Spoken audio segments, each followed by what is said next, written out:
Get the bucket crispy. What is this guy doing?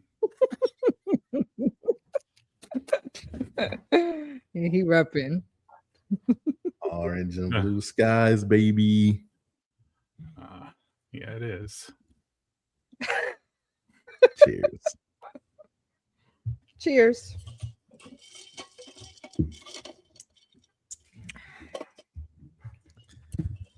All right.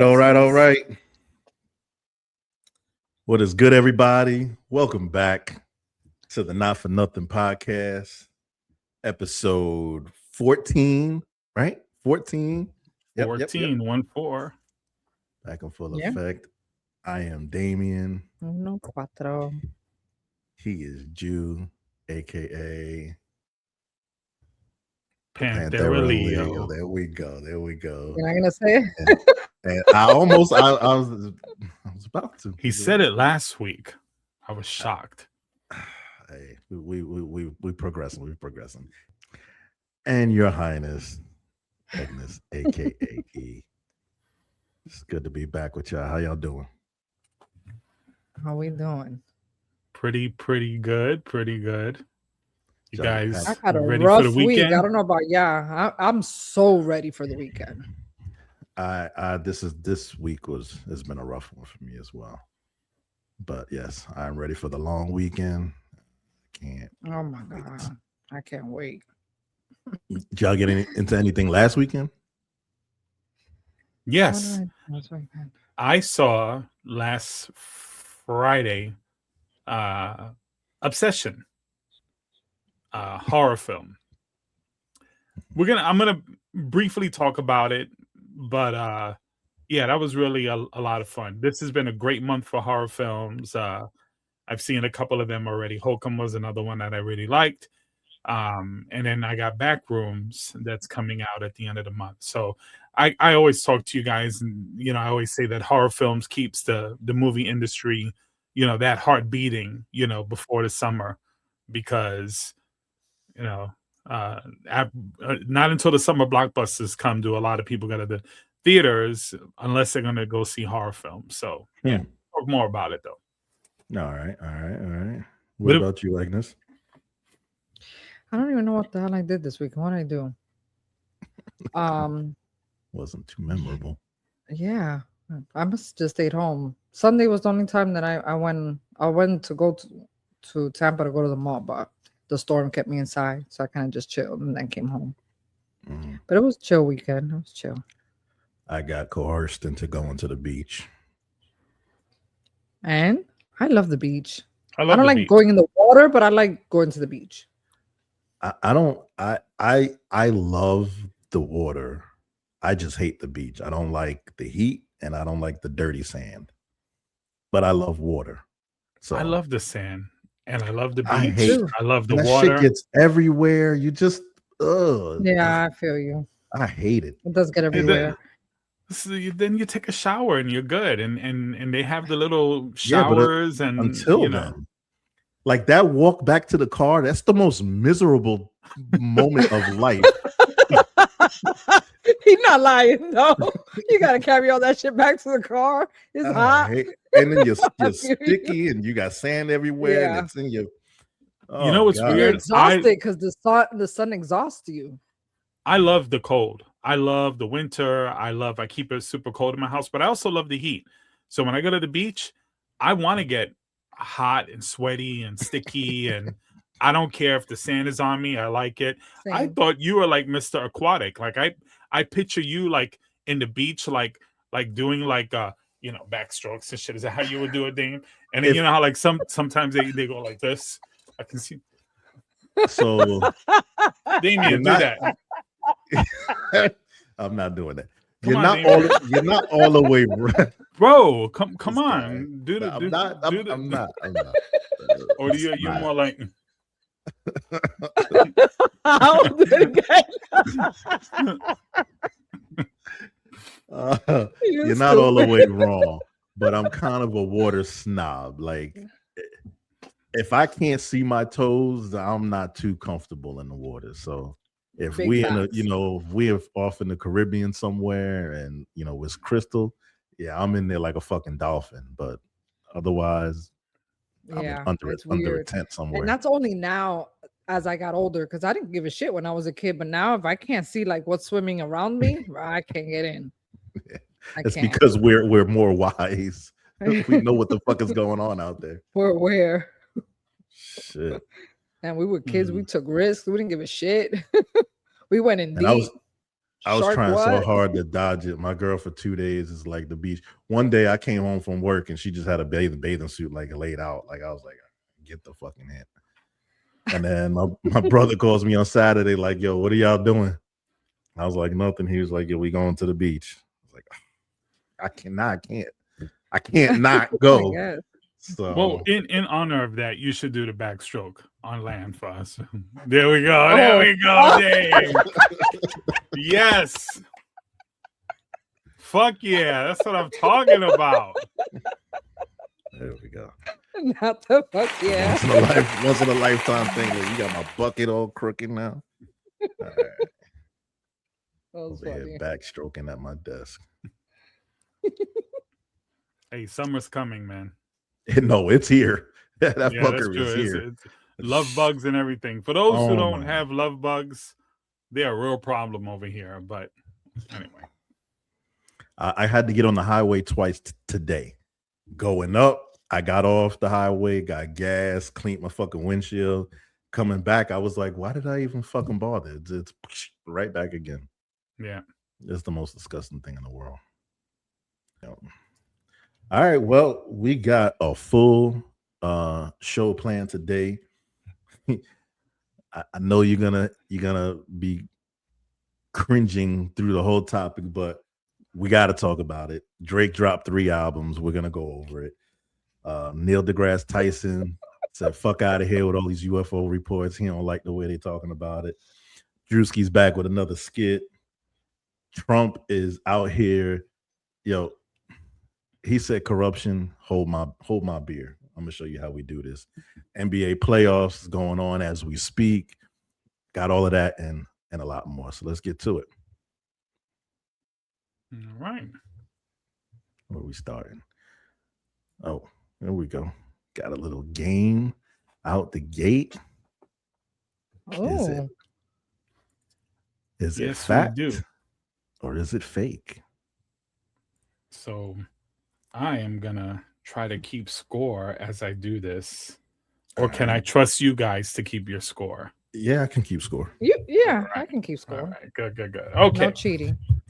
So this game is called fact or fake or fact. So with all the conversations that we have about conspiracy theories and Mandela effect, and even with Neil deGrasse Tyson now talking about, reptilians, and Neil deGrasse Tyson going to be talking about UFOs and stuff, I thought it would be fun to just do it's a little potpourri of an assortment, a collage of nuggets, and you're gonna tell me if it's real or not. So there might be a photo. You have the actual. You have the whether it is or not, though, right? You have. Yeah. I'm gonna tell you now. We don't have to debate on every single one. We can save that for after. But let's just play the game, okay? Because I know some of them Agnes and be like, "Get the fuck out of here! This shit is real." But we'll start. Okay, my brother, he saw it too. So nugget number 1. Shut up. Is this fake or fact? You can see the Great Wall of China from space. Fact. That is false. You cannot see the Great Wall of China. Wait, hold on a minute. I recall. Yeah. Well, let me clarify. I recall seeing a map. Let me clarify. If you're floating above China and you're in space, you could probably see it. Well, so then you can see it from space. But if you couldn't see it, like, let's say from the moon, you couldn't see it. It's not visible. It's not that big, which is typically what people say. So we'll just X that question out because I didn't clarify. I should have said the moon from the naked eye. Oh, Fair? okay. Yeah, fair Okay, enough. so fair enough. Or, All right. or we could just get the point because we were right. Okay, yeah, you both get the point. It That's doesn't it. matter. It's a scratch anyway. So, but fine. Okay. Okay. So 1 up. All right. Next one. Humans. We only use 10% of our brain. Is that fake Facts. or is that fact? I thought it was less than that, but I'll go with fact. So that is fake. That is not true. Is it less than that? It's humans use mostly all of our brains. Now we don't use it for our conscious thinking, but all the subconscious things that are going on in our bodies, yes, we use a lot more of our brain than 10%. Who the fuck said 10% then? Because that's why I learned that in school too. That's what, Those yeah, are the that's- Mandela Yeah, what the effects. hell? You know what? So Okay. this is going to be fun because I think you guys think a lot alike. So we're going to see how close you guys are aligned. All right. Next depends on one what we've parallel heard. universe we were in, I guess. Yeah, I Yeah. guess so. All right. So next one is a goldfish. You've heard the expression or the thought that a goldfish swims around their bowl, but by the time they get around again, they've already forgotten where they're at or where they went. Is that fact or is that fiction? I've never heard of that. That shit sounds so stupid that I would say it's fiction, but then that makes me think it's probably a fucking fact. Probably true. How do we know that? I guess. I don't know. Okay, I never heard of that one. Fact. I need a final answer, guys. Fact. Fact. So you both say fact, and that is not correct. So I should have stuck with my initial. Goldfish can remember things from several months. How do we know that? Who the fuck is studying a fish's brain? How do you know what we? I'm sure there's scientists do. Yeah, And they can link memory. yeah, I'm sure they'll they'll put a fish through like a maze, right? They'll set up an aquatic maze, and where Okay, there's that some makes sense. food, and then they'll test them, and the fish will know the route after a while. So yeah, they know. Okay, All so right. I don't got a point. So you guys are essentially tied 1 up, right? That's yes. Yeah, we're still All right. one up. We got the freebie only. That was it. yeah. Okay. All right. So this might be rougher than I thought. All right. So the next couple of these, I'm gonna share my screen. Can you guys see this photo? Yes. Yes. Okay. So that is a black lion. Is this real or is this photoshopped? Real. I say it's Photoshop. Well, it is false. This is the actual photo. So this was Photoshop. This is an albino lion, and some moron got online and decided to just start photoshopping a bunch of lions to Yeah, because it fool looks black people and for white. no reason. Okay, so I got a point. I like that laugh. That all right. So all right. There's a story that Buzz Aldrin punched a conspiracy theorist in the face for accusing him of lying about the moon landing. Is that story true? Is that fake? Or is that fact or is that fiction? I don't know Buzz Aldrin. He landed on the moon.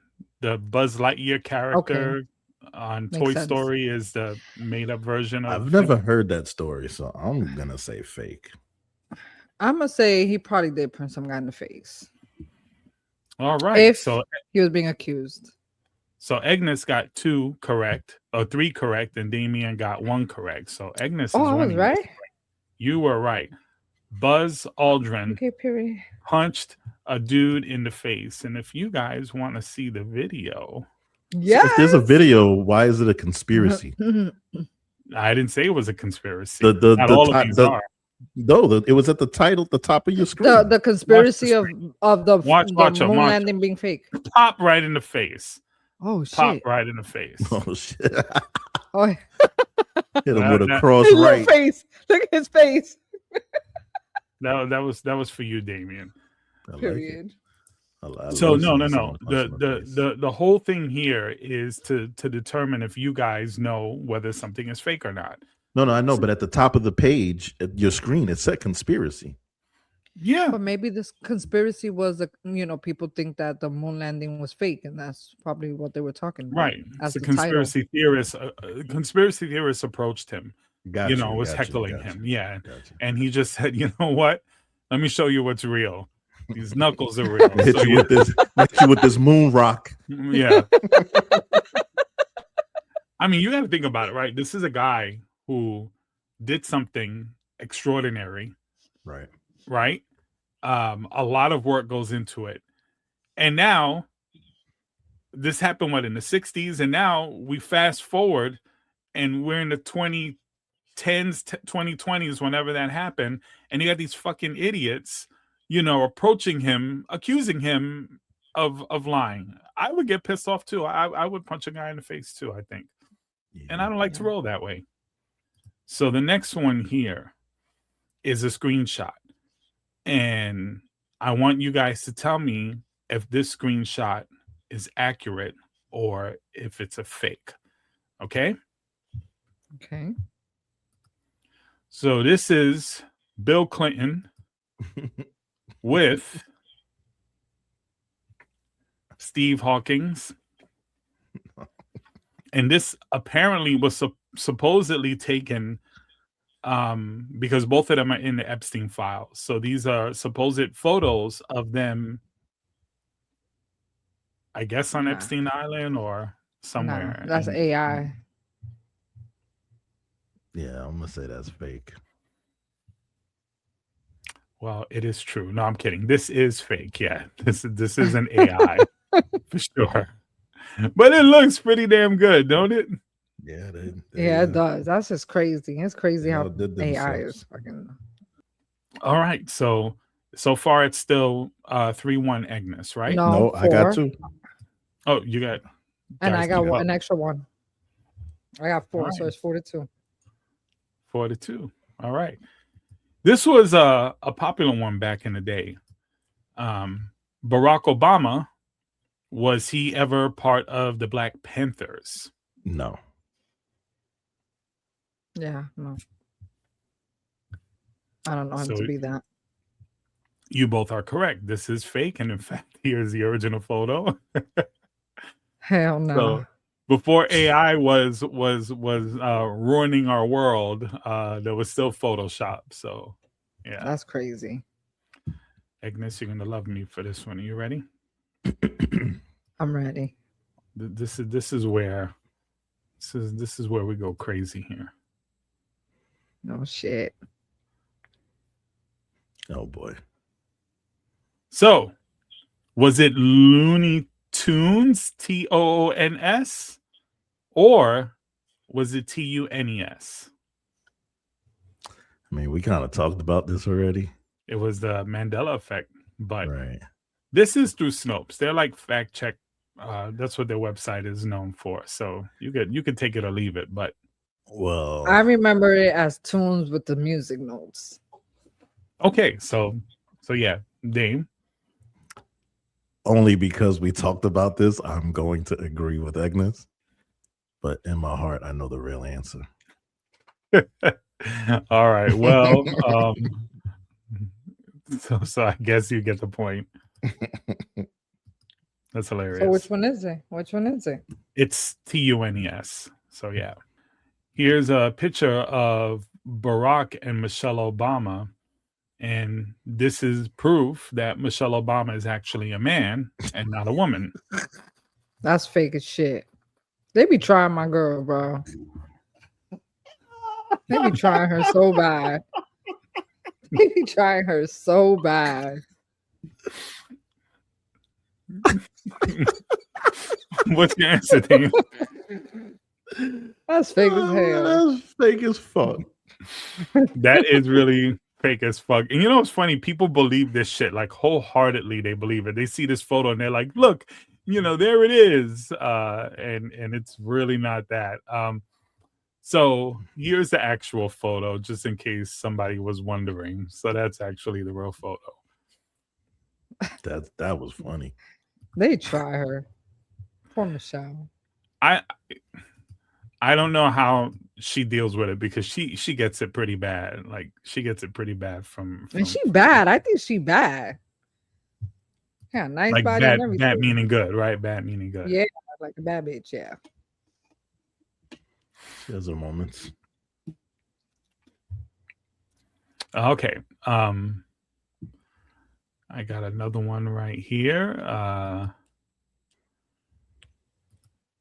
So is this real? So the story here is that this man, and here's the claim right here. Oh, I think I spoiled it. So this man here, did you guys see? No, I didn't see. I'm trying to read. Okay. So this man named Michael Torres was apparently a contestant on Family Feud, and he could not afford to pay for his daughter's chemotherapy treatment, and Steve Harvey apparently stepped in, and once he knew the story behind why the guy was there, went and paid his bills for his daughter. I would have heard about that. I would say fake. All right. So the question is, it has nothing to do with the actual game. It's whether or not Steve Harvey paid his medical Wait, so bills. is the picture? Yeah, is this picture fake? Is what you're saying, or is the story fake? The story. Oh. I never heard it, so I'm gonna say fake. Same. I never heard it either. All right, that is a false story. I want to try to give Damien an opportunity to catch up here. Okay, I so have no shot at catching up. All the ones I got right, she got right. So, all right. So here's the next claim. Here's a claim right here. So are bats blind? Blind as a bat is a saying. Mm-hmm. And they use their chirping echo, caves to help navigate. Yeah. Mm-hmm. I think they are blind.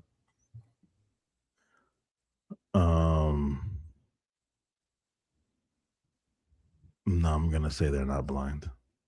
Well, Dame, you just caught up a little bit. Bats are not blind, but they don't see as well as most other, animals. So many of them see actually quite well. Agnes, what do you have? Score 7. What? Yeah. No, 5, 6, 8. I have 8. I have 8. So, does lightning strike at the same place twice, or can lightning strike? Yes, it can. Agnes. I don't know. It's a tricky question. The same exact spot or just the area? In a storm, can lightning strike the same place twice? You know the expression, right? Lightning never strikes at the same place. Oh, wait. And you're talking about in a single storm? Yeah, like if it's storming out right now, can lightning strike, let's say, an object several times? No. No. Not an object several times, but it can, in the area, yes, several times. The same place can be struck by lightning twice. I would not necessarily the same storm. So that kind of changes it a little bit. How do you likelihood flip it the other way? Just in existence, can one spot be hit more than once by lightning? It's possible. Not an object or a thing. Like if I don't think it's gonna hit the same roof 3 times, but it may hit the roof here and the shed over there. Yes. So both of you would say are a no. Lightning does not strike. If we're talking about a singular storm, I'm gonna say no. Okay. And if you're saying a single object, I will say no. Okay. lightning does indeed strike objects multiple times. In fact, tall structures usually get struck often in a singular storm. Even immediately after, you'll see it pow pow pow. Like we've seen it. It happens in the same storm. Cool. Interesting. Next question, I can see guys. a tall object. I don't know about. Okay, anyway, moving on. Go ahead. Next question. George Washington reportedly had wooden false teeth or wooden false dentures. Yes. Is that true or false? Yes. True. I know he died because he had his mouth was rotten. So I would say yeah. It is false. George Washington, his dentures were made from materials like ivory, gold, and actually human teeth, not wood. That's disgusting. Oh, I did hear. No, I did hear That's that. disgusting. I did hear that they used other people's teeth. But yeah, that's so stop. What the hell? I did hear that. And the last one that I will do here, well, I'll do two more. The next one is, does water conduct electricity? Yes. It does not. Bullshit. Pure water is actually a very poor conductor of electricity. It's the impurities within the water.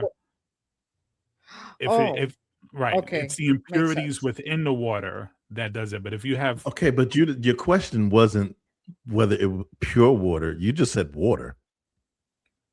Water by itself would just be pure. I didn't say muddy water. I said water. But what kind of water? There is no pure water outside. The question was simple. Does water conduct electricity? And you guys said yes. And the answer is no, because it doesn't. It's the impurities in the water that conducts it. So you could squirm all you want. You got it wrong. End of story. Next one. No damn thing. Hey, these little fun facts, this is the whole point of this, is to push against some of the things that we believe to be true. All people do. It wasn't a trick question. It was kind of trick. Sorry you got tricked, but it wasn't a trick question. All right. Vikings. Yeah. Did Vikings actually wear horned helmets?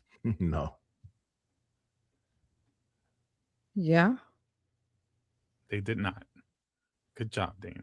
What's the score? That was the final one. I still got 8. That's impossible. Well, for those of you watching, tally up the score and leave it in the comments. I won. It don't even matter. I don't listen. I don't know. I don't know if I'm bugging or what. How is it that you were keeping score and you're not sure if you're tripping or not? And she's totally confident. Because I think I feel like she had to have more than that. If I got this right. But I have 8 right. How many you have right? 8. There's no way. I know. You messed up somewhere. I think you got more than 8. There's no way you got 8. How many questions did he ask? You both answered questions. 14. A lot of them were similar. So I'm just saying. Anyway, that was the game. Hope you guys enjoyed it. Hope you guys learned something. And next time I'll try to make it a little bit more funny. I just didn't have enough time to prep. But yeah. I also think you won.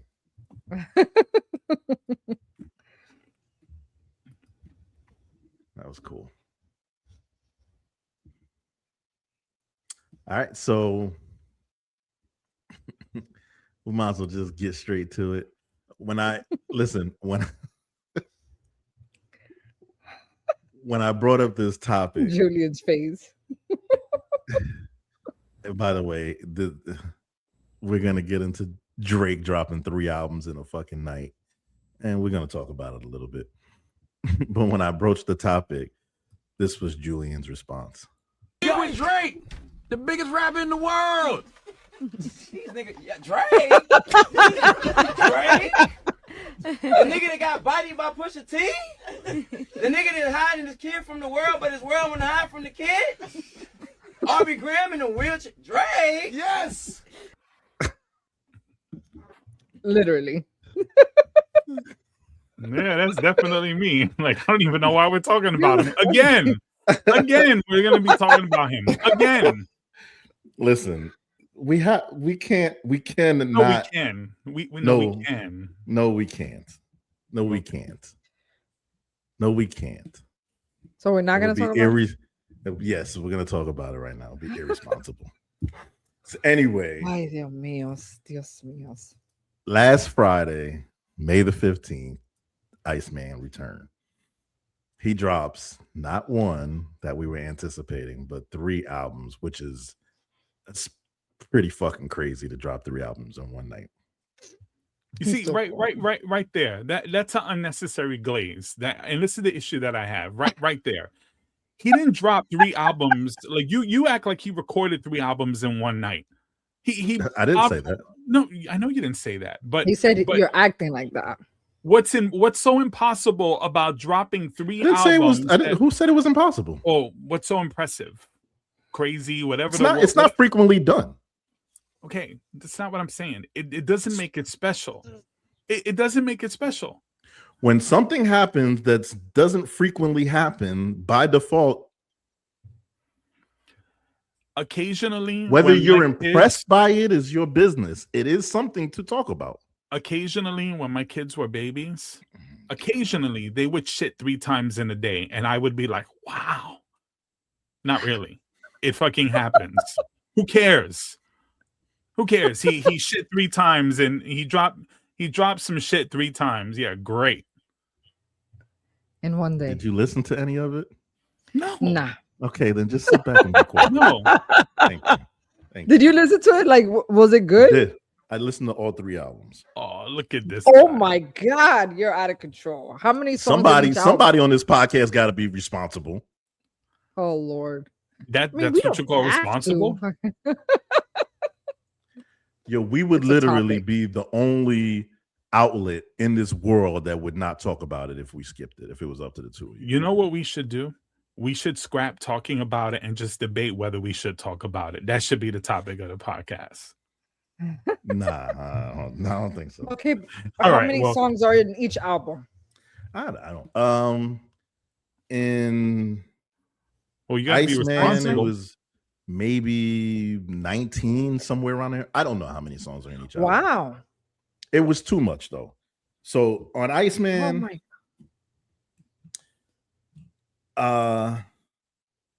in my opinion, it has some pros and cons. There was definitely some Drake maturation going on in the album. He changed from the crybaby victim to more of the villain role. Like he's making himself the heel now of hip hop, if you will. The content was what I'd expected it would be. I was pleased with the content. The production was really good. His lyrical display was, I'm not going to say it was trash, but it was just average. There was nothing special about it. I think between all 3 albums, there was probably 2 punchlines that I was like, wow, there are 2 bars where I was impressive. But there's more than just punchlines and bars that you look for in a whole body of work. So, I mean, is there an actual song that you can like ride to? Good to listen to, has good beat? That's a good question because I'm bad with the names of songs. On Iceman, and bear with me, I'm pulling it up because I don't remember the names of songs, but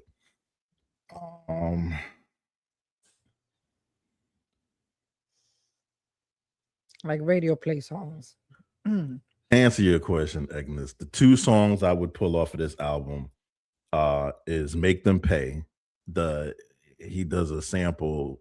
I love the sample flip on there. I could play that on repeat and just, even if you just muted his lyrics, I just love the fucking beat to that song. And the other would make Them Remember would be the standouts on the album. Make Them Pay and Make Them Remember are 2 different songs. Yes. What are all the songs called like that?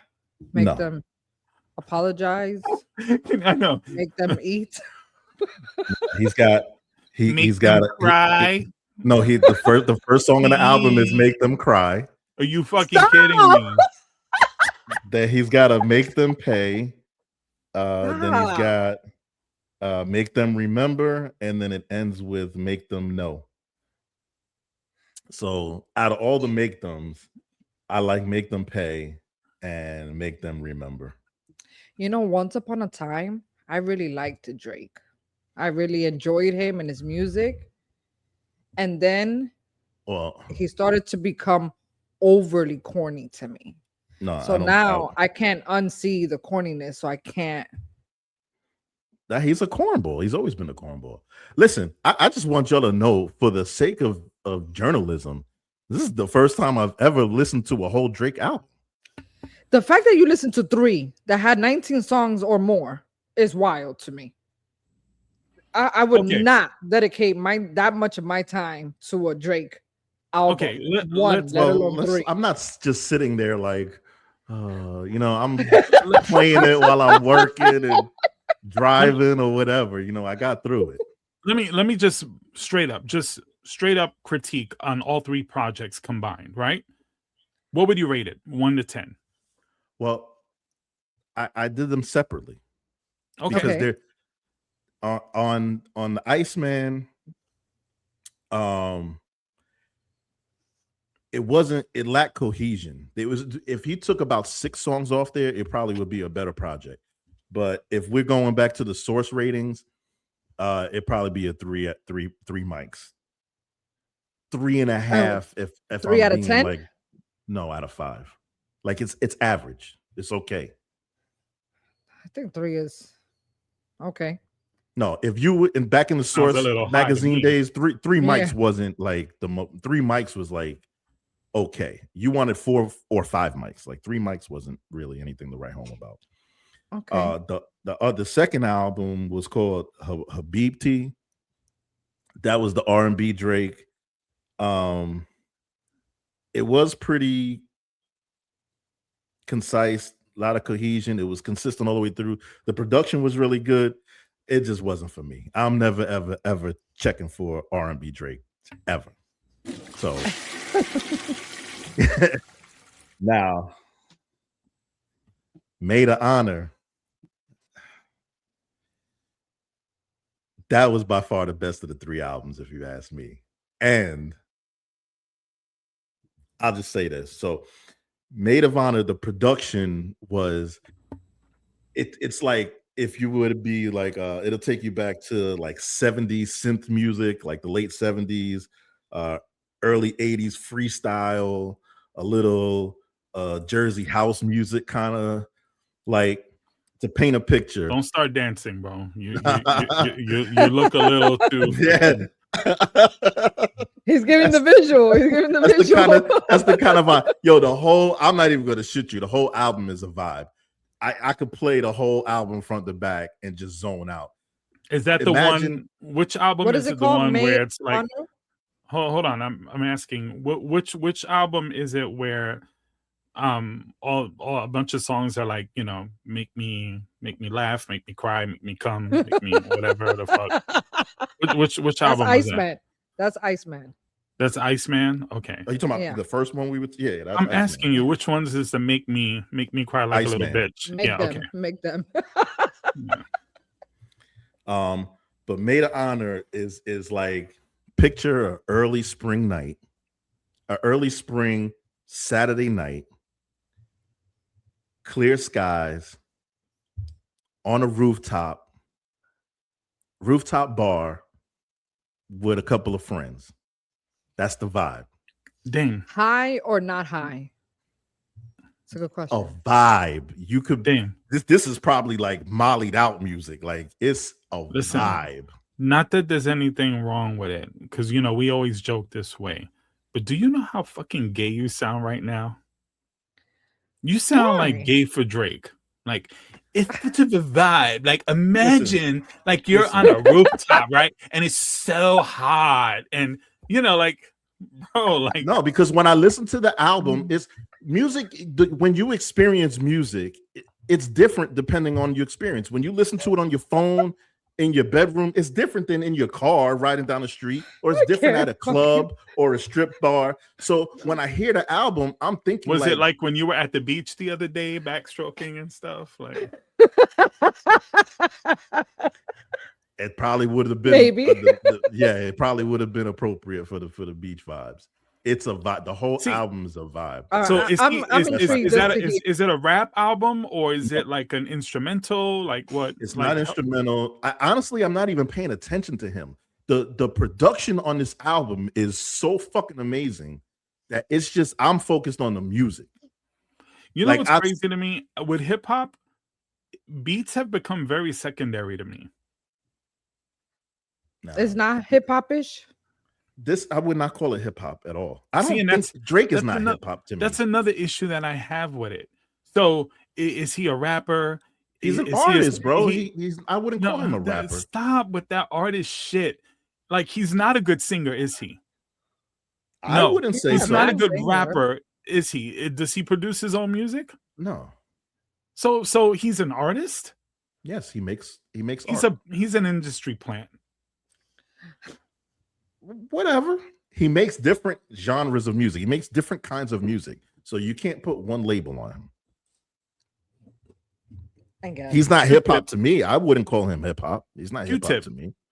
Famously had said that he's an artist, and he got a lot of flack for that years and years ago. I don't know if you remember that, but he would be somebody I would define as someone who's multi-talented. And if you want to call him an artist, personally, I don't think you need to be multi-talented to be an artist. I think if you create art of any kind, and you're an artist, whether it's one specific type of art or more. By the definition, I would agree with you. Art is subjective, and and whatever you create, it's your creation, and that's the end of that. I'm not making an argument.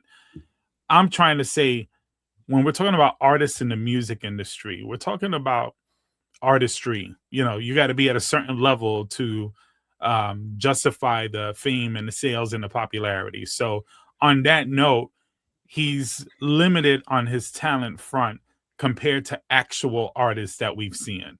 So you take Prince. I wouldn't say nothing. You take Prince. He's done really well for himself. See, you're confusing success from what I'm saying. I'm talking about artistry. Someone like Prince was a true artist. On his album, he played every instrument that you heard on there by himself. He did that. He wrote the songs. That's an artist to me. Somebody that was a horrible comparison. Like Prince, because Prince is like a fucking god. We're so you pick like one of the greatest people in the world. Why do we got to be so example? Why do we got to be so loose with the terms? It's like, why do you look at Drake, who's arguably one of the most talentless entertainers? No. All right. I don't think he's talentless. Listen, Drake's not for me. He's not for me. But I'm not going to say he's talentless. He has talent. Yeah. He has talent for sure. I'm talking about perspective. There are levels to this. Yes. I'm not talking about... Is he on the level of Prince? Of course not. Okay, but does he sell more than what Prince sold? Yes. That's what I'm talking about. We're living in a generation right now. We're living in times right now that people who are mediocre... You just said that the album and the music in general is mediocre, but here you are also on the other side of your mouth sort of praising him for being this creative figure or whatever. I didn't praise him at all. His last album was pretty good. And he said he didn't even care for what Drake was saying, just the actual vibe of the last album. Damn, you were glowing, bro. You were glowing, and you were. You know why I'm glowing, bro? I'm glowing because it's the orange and blue skies outside. Because the fucking Knicks are in the Eastern Conference Finals, and he's like, it's now. He's like, it's such of a vibe. It's like being on a rooftop somewhere, watching the Knicks game. That's right. The Knicks who are still playing basketball, unlike your team. Anyway, that's the glow. It's the Knicks. It's the Knicks. Get it twisted. He thinks he hurt my feelings. Let's not give so much playtime to Drake, please. Oh man. All right. So you know who I hate? No, maybe hate is not a maybe it's too strong of a word, but highly dislike. Wait, I'm sorry. I didn't mean to cut you off like this. Before you go there, because I clipped this up too, because we showed how Julian felt when when I said we are going to talk about Drake, but this was how I felt after listening to all of the fucking albums. So many SKUs. Look at all these SKUs. I remember this. Oh, so many products.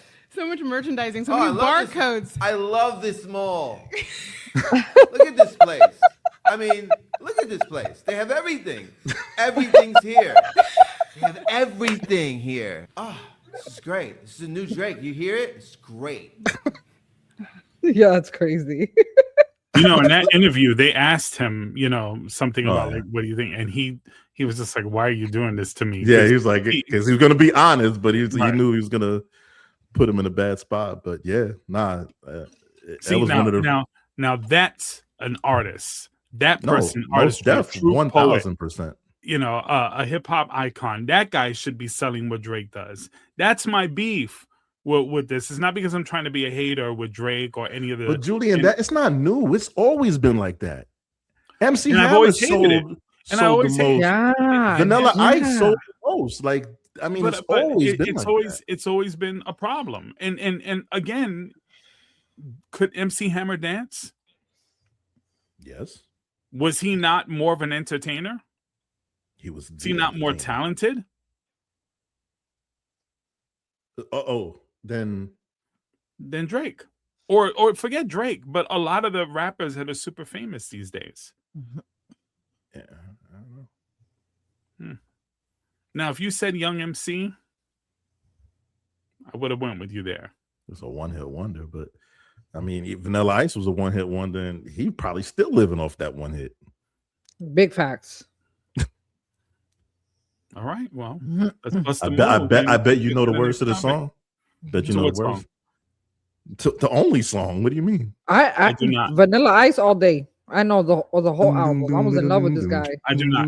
I will tell you a story, and Manny, if you're watching, shout out to you. Love you, bro. So I remember the day I was sitting at home and Vanilla Ice came on, and I called my friend Manny. I was calling him, and I was like, "Yo, fucking turn on MTV. Look at this guy." And we were cracking up and laughing at him the whole time. And then, like, it seemed like 2 or 3 months later, he just blew up. And I was like, yo, that's that same. He was hating on him? Because he was whack. What do you mean I was hating on him? Oh, whack. All right, stop. Collaborate and listen. Don't play with him. Don't play with him. Ice is back with a brand new edition. What? Oh, my God. Agnes, you sound corny as fuck. You too, Damien. He was garbage. Now, what I did like about Vanilla Ice was the dance. That everybody was doing that dance at that time. Yeah, ain't nothing we didn't see before he was dancing. No. But it was the video was dope. But you guys, listen, I was a teenage girl and I thought he was so fine and he was the it guy, and you liked the hair, the whole thing. Did you like Marky Mark in the Funky Bunch too? I sure the fuck did. Woo, Marky Mark was fine as hell. Don't play with him. All right then. He's still fine. So be it. Anyway. All right, moving along. So, Jew, this documentary, The Crash. I'm so glad we're talking about this because I saw it. I saw it on Sunday when I was supposed to go to the mall. And I stayed in. You watched it. Wow, right. I sure did, but I watched it because I saw when it came on the news, I was aware of what was happening. So I was intrigued when I saw that they came out with a documentary. But go ahead, sorry. No. So you just saved me a little bit because I don't have to recommend it to you. You watched it. So but definitely, and Dame never watches the documentaries I recommend. He never does. I'm 15 minutes into it. I had to stop because he'll listen to Drake's 3 fucking whack ass albums, but he won't watch a documentary and be responsible. But anyway, did you see it when it came out in the news? At least, Damien, like, do you know? I don't really remember the story. I do remember the story. essentially it was a horrific car accident, seemingly, right? So this girl was driving 100 something miles an hour, and she crashed into like a building, and the two passengers that she had at school, 2 passengers that she had in the car with her died. Her boyfriend and her on the boyfriend's scene. friend. She almost died as well. Turns out, as the police started investigating and looking into her social media, looking into, they pulled the little box in the car to determine, if there was any attempts to break or anything like that. And just nothing. Looking at her phone messages and just some of the statements that she was making, it started to become clearer and clearer that this was intentional, even to the point where she had even threatened to crash the car in an argument with her boyfriend. Prior right. to that. So in the passenger, the 2 passengers was her boyfriend, and then another young guy. And it was really sad because the young guy really had nothing to do with it. He's at all. Yeah, nothing. He had a nice story too. He was adopted by a white family. He was a black. It was a quarterback. Quarterback. He had like a major injury, so he couldn't, play football anymore. But still one of those kids that this kid, just funny and lighthearted. Always in good spirits. Yeah. Always in good spirits, right. And then her boyfriend seemingly was also a pretty good kid as well. So just so you have an idea, and I don't mean to cut you off, Jew. No, yeah, go ahead. So this girl, spoiled brat, rude in school, mean girl, boyfriend, rich boyfriend, spoils her, gives her whatever she wants. She was like borderline wanting to be like an influencer. She, whatever the hell. Wearing all the name brand, stuff. Yeah, wearing name brands, but Boston, they smoked a lot of weed. They took shrooms. Like, she was party girl, teenage shit. But initially, when before the interview, we saw this poor little white girl, and we saw her so innocent, and everyone felt bad for her, until you start to see like her true colors and like stories from everybody.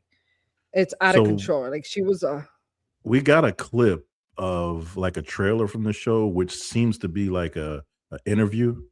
She's being interviewed. With her? Yeah. Do not play it, Dean. We got hit with the copyright on the last time we did the documentary. Just don't even bother. Okay. We'll cut that part out. But yeah. Yeah, just for the trailer? Just with the hairstyle, she guilty. Yeah, the hairstyle was a little wild. In the documentary, there was a clip of her talking, and in a little bit, and strangely, I feel a little bit sad for her, because she was 17 years old. She was tried as an adult, and I just think that her parents, and this is why I wanted to talk about it. I was watching this documentary, and I had a huge problem with the parents from the beginning. Me too. They were like, we didn't care. The father was saying that she smokes marijuana, she can do whatever she wants, and that's the lesser of the drugs or whatever. But it wasn't the issue that that your kid smokes weed, or your kid drinks or whatever. She was 17. They let her move out the house. She was not only doing that, but smoking weed and getting into trouble, and they knew her history. They knew what she was doing, and they were okay with it because their little princess daughter they could just do whatever her. they want. She would get in trouble in school. She would do some real flaw shit or come out her face to the teachers and disrespectful and cussing. And they would call the parents, and the parents would be like, is this what happened? And she'd be like, no, the teachers just don't like me, and da-da-da. And they're like, all right, well, fuck you, teacher, let's go. And they take her out to fucking lunch and an ice cream. No punishment, no repercussion, no accountability, nothing. That's what it is. It's zero accountability, and you see this culturally, with some people in America today. To your point, Damien, right? Somebody needs to get punched in the face. I don't necessarily agree with that. I think if her parents would have sat down with her and actually parent, and do something, she might be a different person, and none of this might have happened. I don't know. Again, it goes to the conversation we had last week, right? Nature versus nurture. Is this, within her, did her parents play a role in this?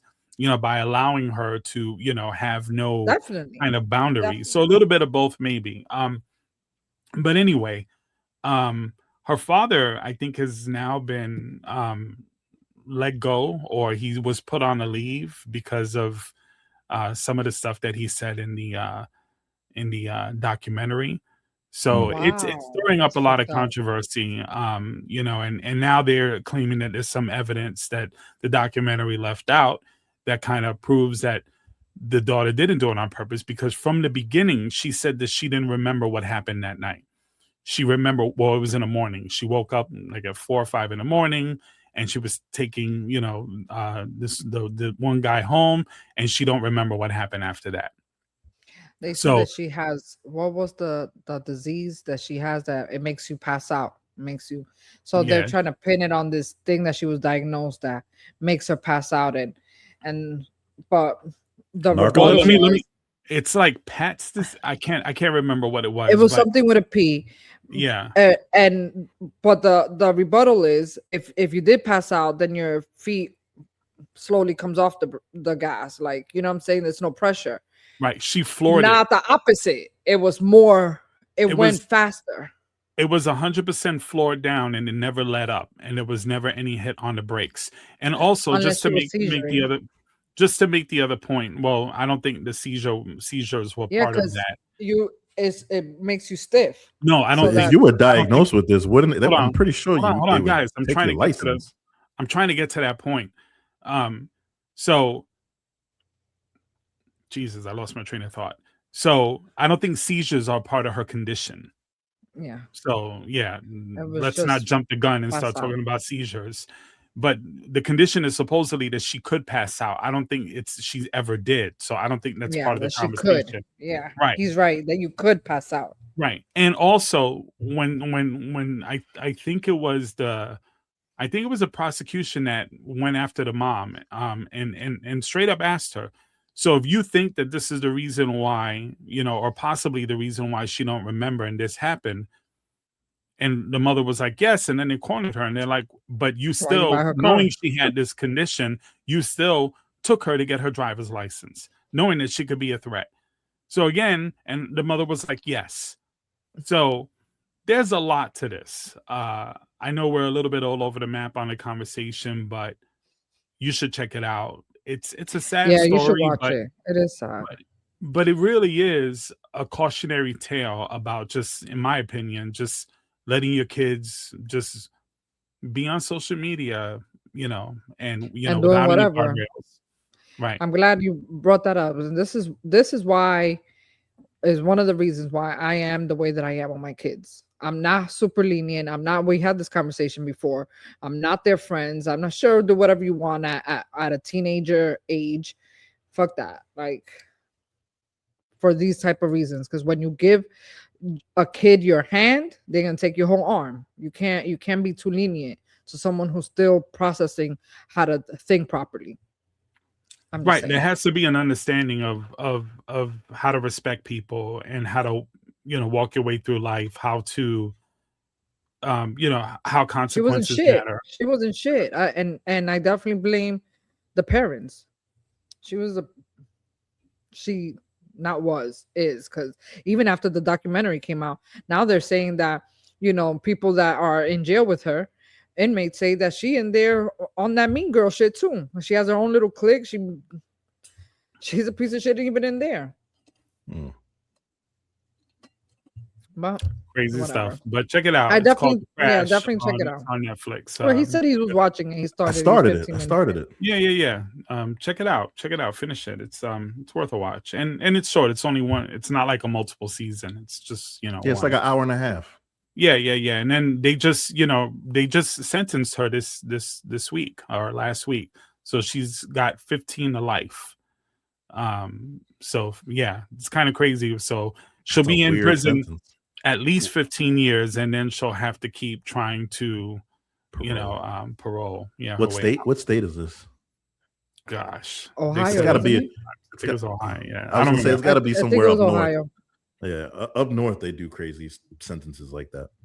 And in the real story, you didn't hear too much about the black kid, the quarterback. The story was really more based on her And her and boyfriend. the kid, Dominic. Yeah. And that was like a big deal. Like, nobody's talking about Davion, like the kid that was in the backseat who had nothing to do with this, who had his whole future. You know what I'm saying? Like, you gotta watch it. You'll see what I'm talking about. But they didn't really touch on that in the documentary. But I remember when they came out, they barely talked about him. And then the parents said something, and his sister, and that's when they started to focus more on him, because they treated like he was just a backseat fucking luggage. And this wasn't long ago. It just was in 22. Yeah, Yeah, it wasn't long 22, ago. I and then remember it. the court stuff just kind of finished. She's going to be in an appeal process for a while. I know that she was denied her first attempt for appeal, but this isn't going to stop. So yeah, this is going to be going on. We'll be It's hearing really more, quick I'm to have sure. a documentary. Oh, I think Netflix was ready for that verdict, so that way they could just the verdict is piece coming. it together. Yeah, and a lot of people there are a lot of people that support her and feel like she was treated unfairly Because and of her that the friend. sentencing was Her little friend was backing her up. The people feel like the sentencing was harsh. So there are two sides of it. Don't think that it's open and shut, because there are a bunch of people who think that this is this wasn't justice. I think it was, but 15 years for 2 15 lives? to life. 15 to life. The judge told her, "You may never get out of prison," is what the judge told her. Why wouldn't he sentence her like that? Then? Judge was a female. Yeah, because she And didn't. the judge was mean as hell to the mom. Yeah, the judge was tough on the mom's hard on closing the mom. statement. Yeah. Impact statements that the mother was making the judge. You should watch it. It's not in the documentary. No, it is. A piece of it is. Yeah, a piece of it is. Yeah. But anyway, let's move on. We got a lot of stuff to talk about here.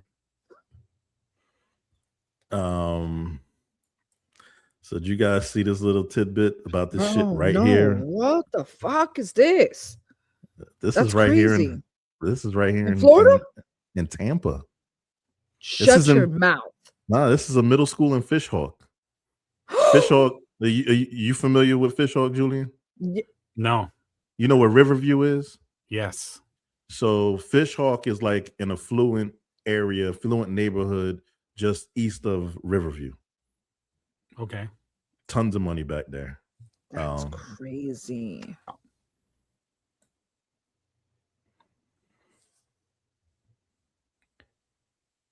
So yeah, and in the actual footage that I saw, she's actually, you see her like trying to throw it over, and Yeah.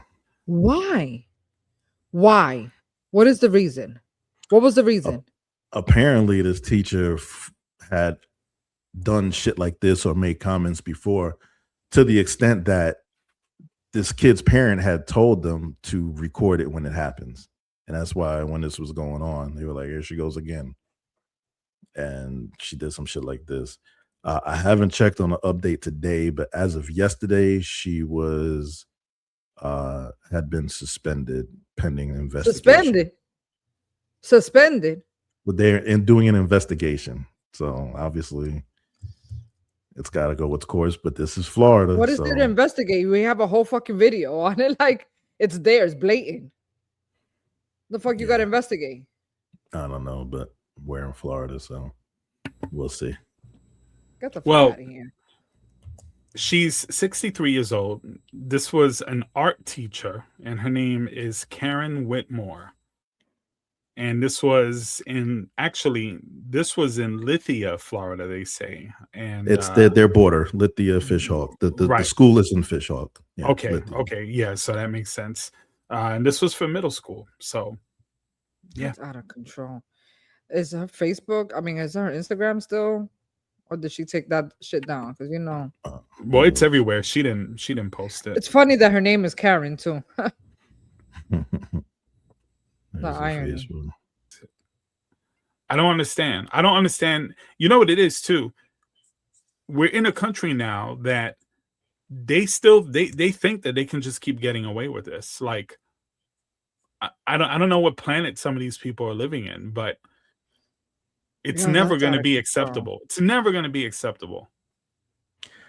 The most offensive part for me is just the fact that it's done in front of children. Like, this is something that they'll never, like, will be a pivotal moment in their lives for the rest of their lives. Like, this moment. It says that the kid said that she was in the middle of showing some Greek pots and stuff for a test that was coming up, and that they have no clue why that thought crossed her mind, and in the middle of showing the pots, she started to like just try to fling the doll over the TV, like randomly. And then it says that she has a history of bad stuff. She hit one of my friends and dug her nails into her arms before. She's black. Like, she did that to a black student. She took a selfie with the black doll. Like, that's just crazy. I had read a comment about, like I was saying, about one of the students where they were saying like she has history of this shit to the point where the parents is like, when it happens, just record it. It's crazy. You know what kills me too, because there'll be some people, maybe even people in her camp, maybe she will, that'll say that had nothing to do with race. I was just playing. I was just so happened to be a black doll. Yeah, like that was just a coincidence. You know, it's like, kiss my ass. You know, yeah. So it's horrible. But that's what they do. They just deny the obvious. You know, plain sight. Racism in plain sight. In a middle school, what's the age? What, 12? It's 10 to 12? 7th and 8th grade. 6th, 7th, and 8th grade.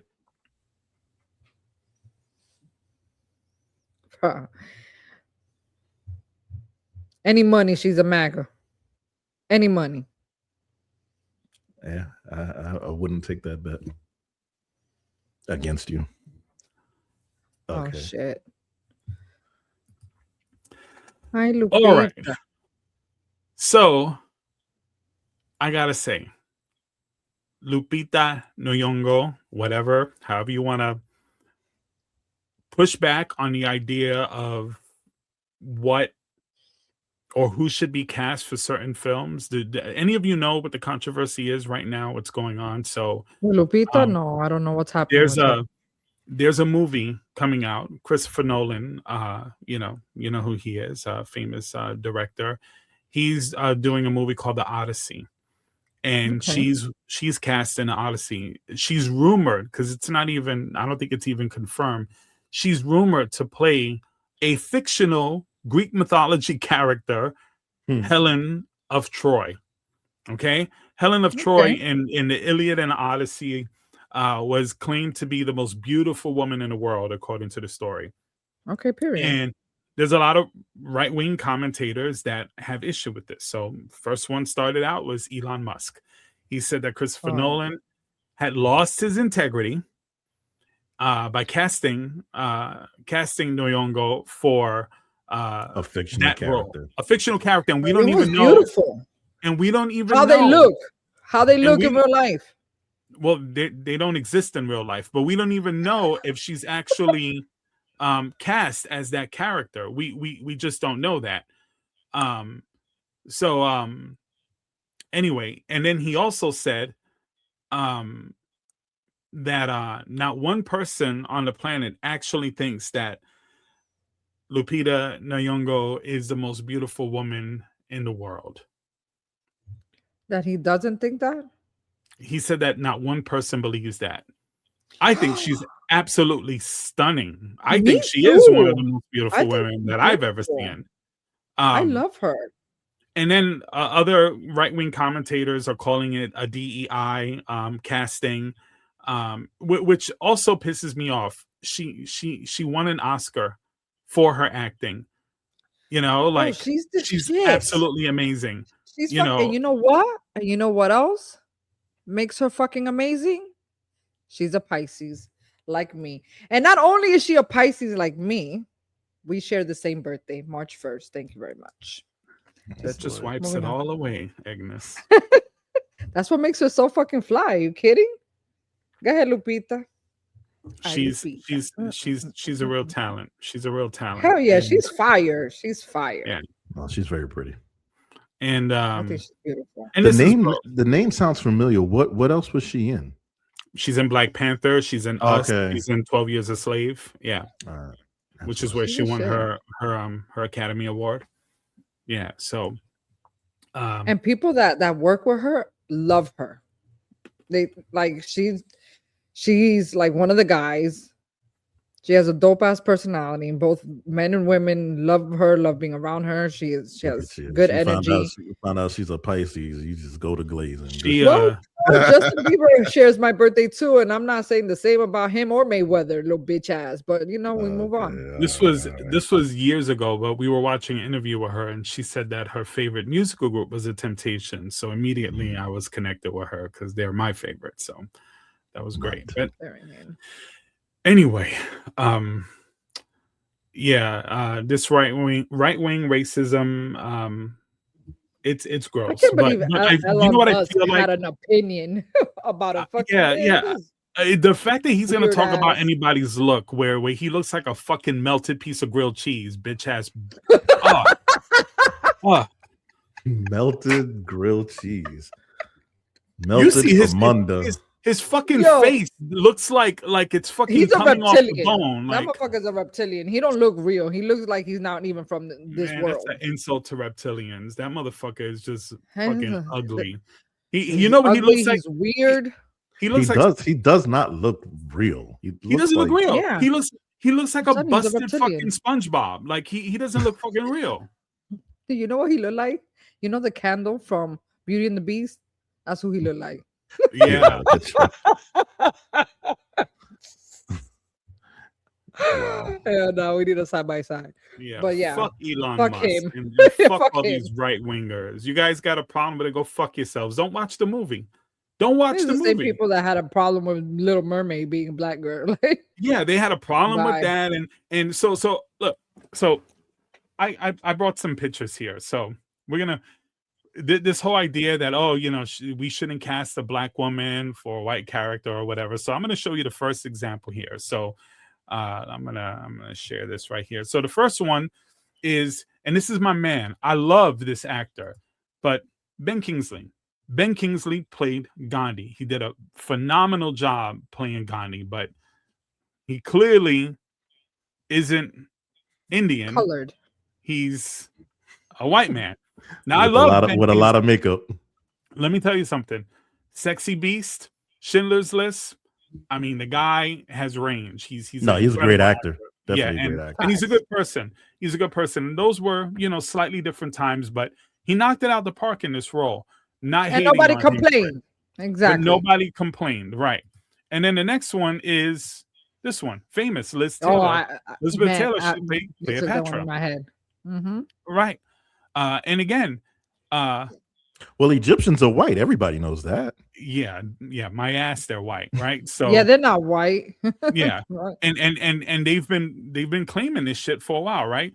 Like, yeah, you have anywhere in Africa, historical figures, and you're gonna just start painting them white, and everybody is supposed to just be like, oh, okay, this has been the history of America, and and I don't mean to do this, but let's not forget the ultimate, white where it all started.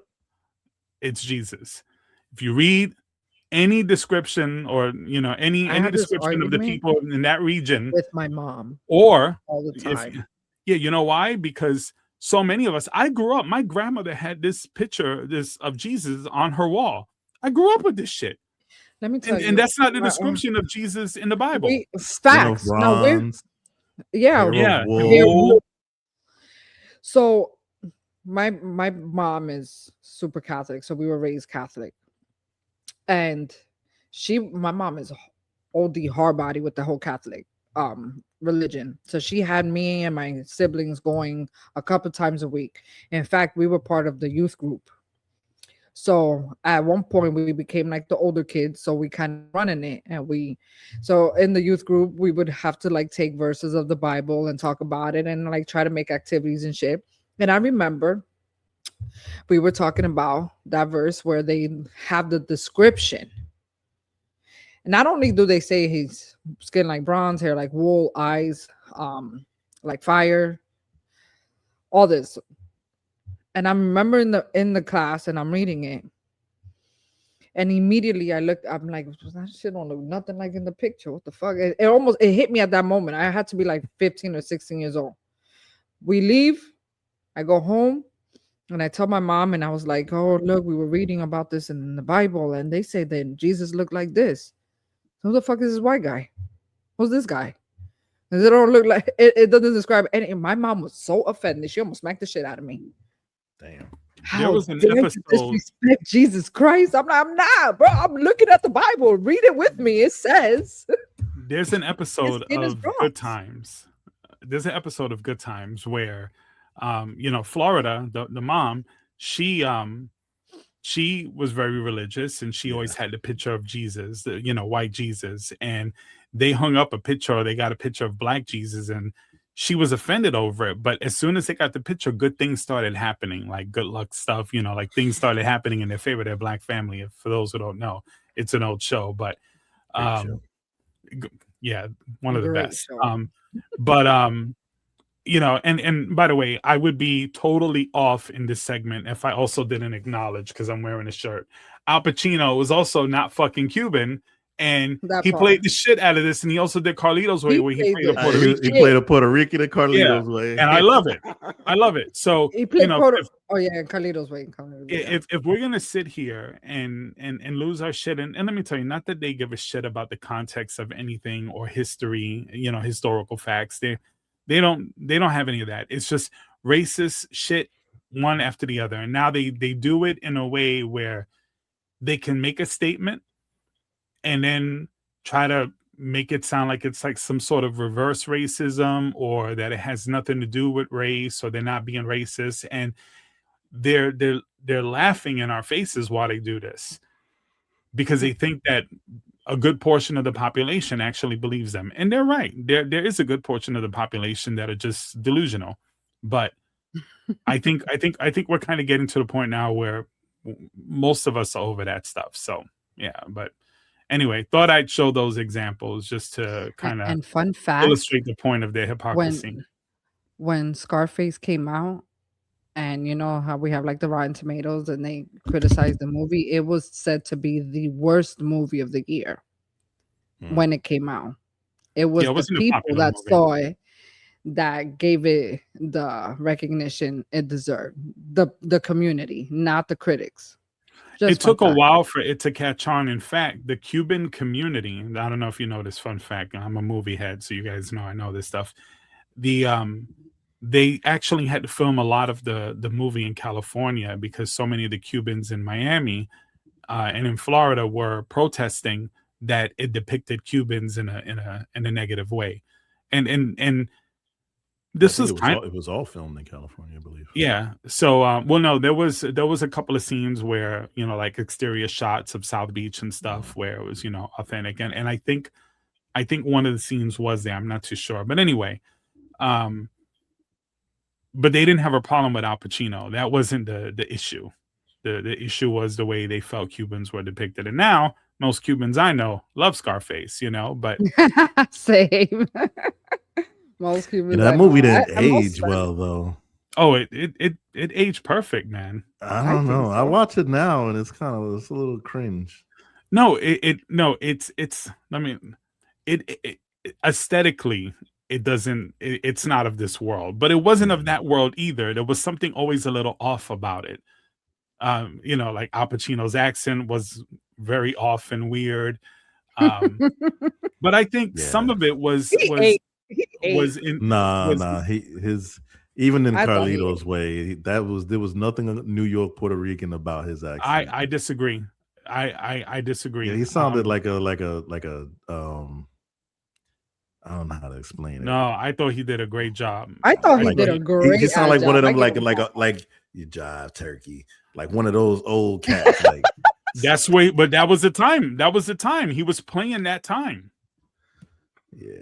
Shit, that's just like the way like my uncle talks. Like my uncle had that. So like I kind of identify with it as soon as I saw it. I was like, oh, he did his homework, because that's how like old cats talk, like, you know, from that time. Obsession. So, guys, I take it neither one of you have watched Obsession yet.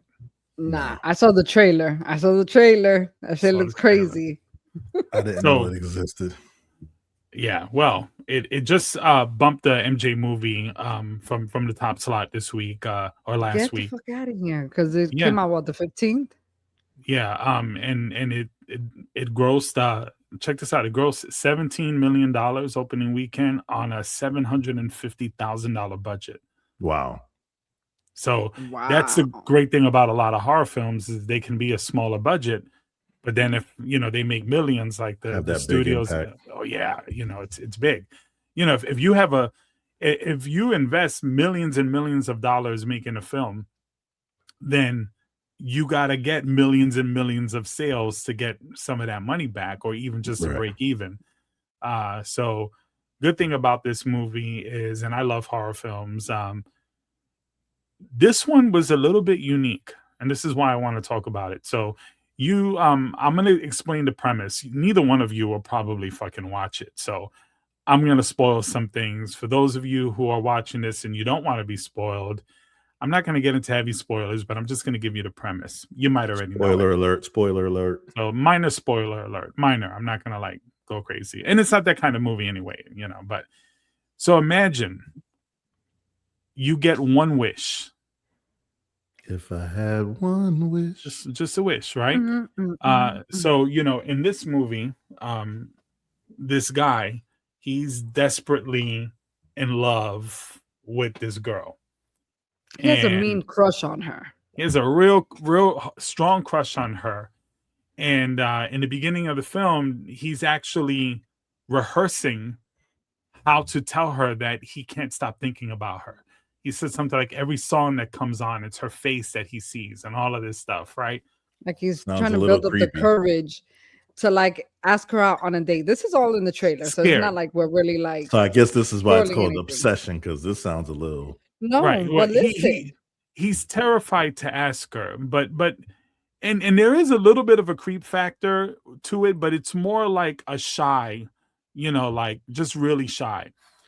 So anyway, that's how it starts.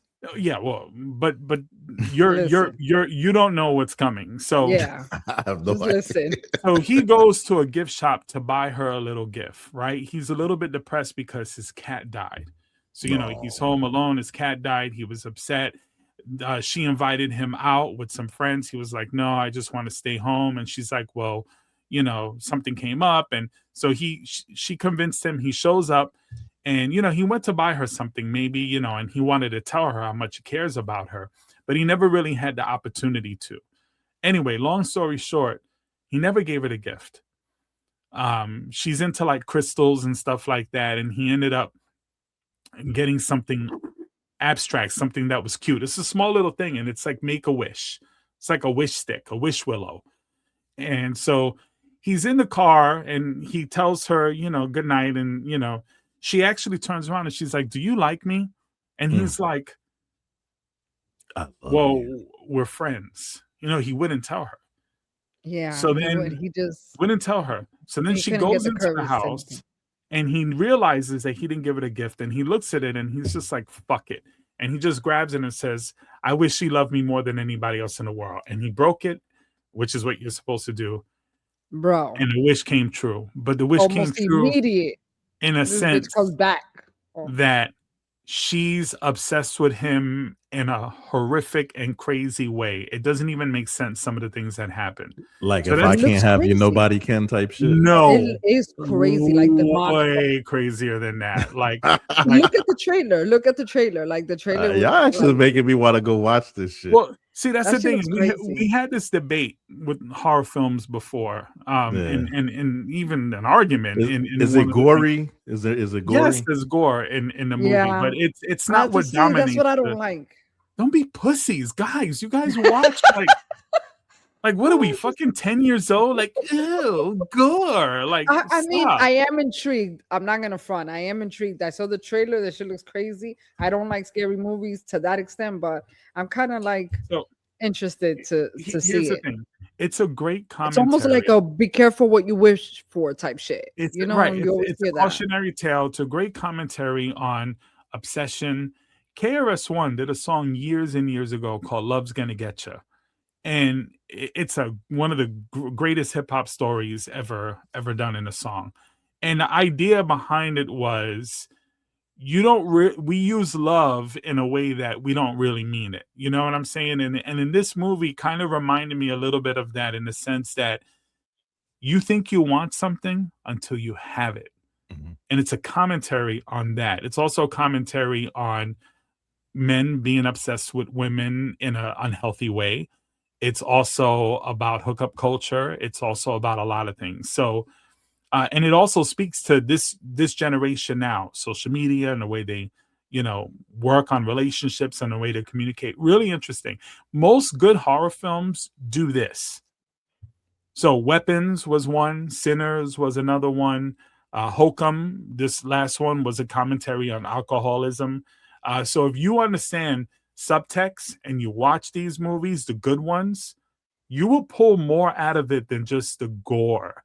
Yes, you're going to see the gore, but if that's not your thing, you're not going to remember it as much, because you're going to be entrenched in the story. All right, so yes. Compared to Sinners, where is the gore level? Compared to Sinners, the gore level, I would say the gore is psychological more than it is visual. Okay, I could deal with that. So I think I could deal with that too. But in the trailer shows some little like blood splatter. There's like, there's a scene where like somebody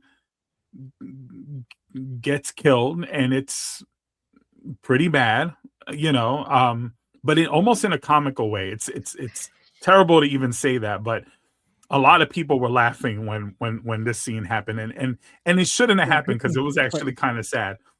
But it's not like, okay, it's not like, I want to see it now. Yeah, it's not like blood and guts everywhere. It's nothing like that. I think in the whole movie, I think there's only like one or two like kill scenes. It's not really that kind of movie. So recently, the government released some UFO documents, and Neil deGrasse Tyson ain't like, hey, he don't like that shit. The way they're portraying the release. Anyway, I've watched a lot of interviews and news clips of him, and I watch Star Talk religiously, and been following him for a long time. That's my guy. That's my guy. He's Puerto Rican from the Bronx, and I love science. And I just wish, when I look at him, I want to give him an edge up. Like, I want to line him up. Yeah. So bad. Neil, like, Puerto Rican? Neil deGrasse Tyson. Puerto Rican, yeah.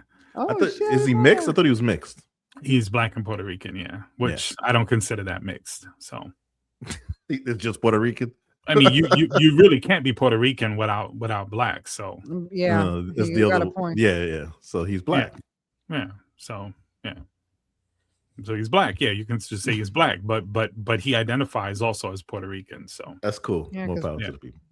He's an Afro-Rican. So anyway, I love it. So I've watched a lot of his stuff on this, and if you're just going by science alone and what we know and understand, really and truly, the UFO stuff, and I believe that there are other living things out there, but I'm not totally convinced any UFO sighting we've ever seen is authentically an alien. I don't know about what we've seen in our lifetime, but I'm thoroughly convinced they've been here before. Facts. I will tell you why I disbelieve that, but if I know we have a clip, so we can roll that if you want. Pentagon files that were released included documents, of course, not only from the U.S. military, but also from NASA. NASA spends time in space.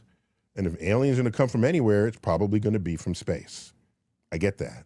But those NASA documents were never classified. What the astronauts were seeing would have a complete, full, rational explanation, but you have to read the transcript to see and understand why.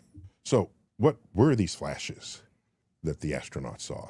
AlfMed gave convincing evidence that when their helmet detected a flash of light, so did their eyes. So the transcripts reveal, rather explicitly, that you have the astronauts constantly reporting on these flashes. They would learn that these flashes of light were the product of the third Saturn V stage going off. That third stage is what takes you from orbit around Earth on a trajectory to reach the moon. You're separating from a previous stage. There's engines are starting. There's the fuel that was in the tanks that was kept at sub-zero temperatures because you're using liquid oxygen and liquid methane to liquefy those two gases. It's at very, very cold temperatures. And when you're that cold and you launch from Florida, you've got frost on the outsides, and that stuff finally jiggles off. And there it is. Right about at that time, they see these flashes of light outside their capsule. Not in their eyes, outside. So what I love about that clip, and the bigger point to that whole video, which we're not playing that clip, but it's because he's talking about it because one, he wrote a book, about how would we, handle, if aliens came to Earth, and also because Donald Trump declassified some UFO footage that's been kind of floating around the internet. So before I get into all of that, what do you guys think of not only what he said, but just the idea that, UFOs and, coming to our planet, and just what are your thoughts? I think for most of them, there are scientific explanations. Okay. I would agree. I think most of them, yeah. What I took from this clip was him sort of I could be wrong. You tell me if I'm wrong. What I took from it was him kind of debunking the flashes that these people were seeing, that they weren't flashes of UFO. It was just there's an explanation for it. I definitely believe, which they've also acknowledged. Okay, great. But there is. I feel like, I don't feel like, bitch. Let's keep it real. I know for a fact we got aliens. We got aliens out here. They've been out here.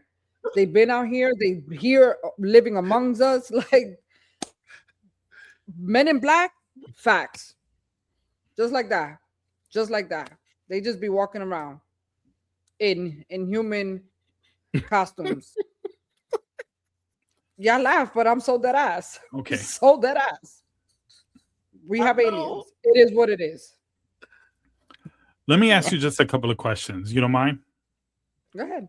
We're gonna put. I wish we had like some music here to play. Like we'll call it like the alien game, right? With Agnes and Jew, right?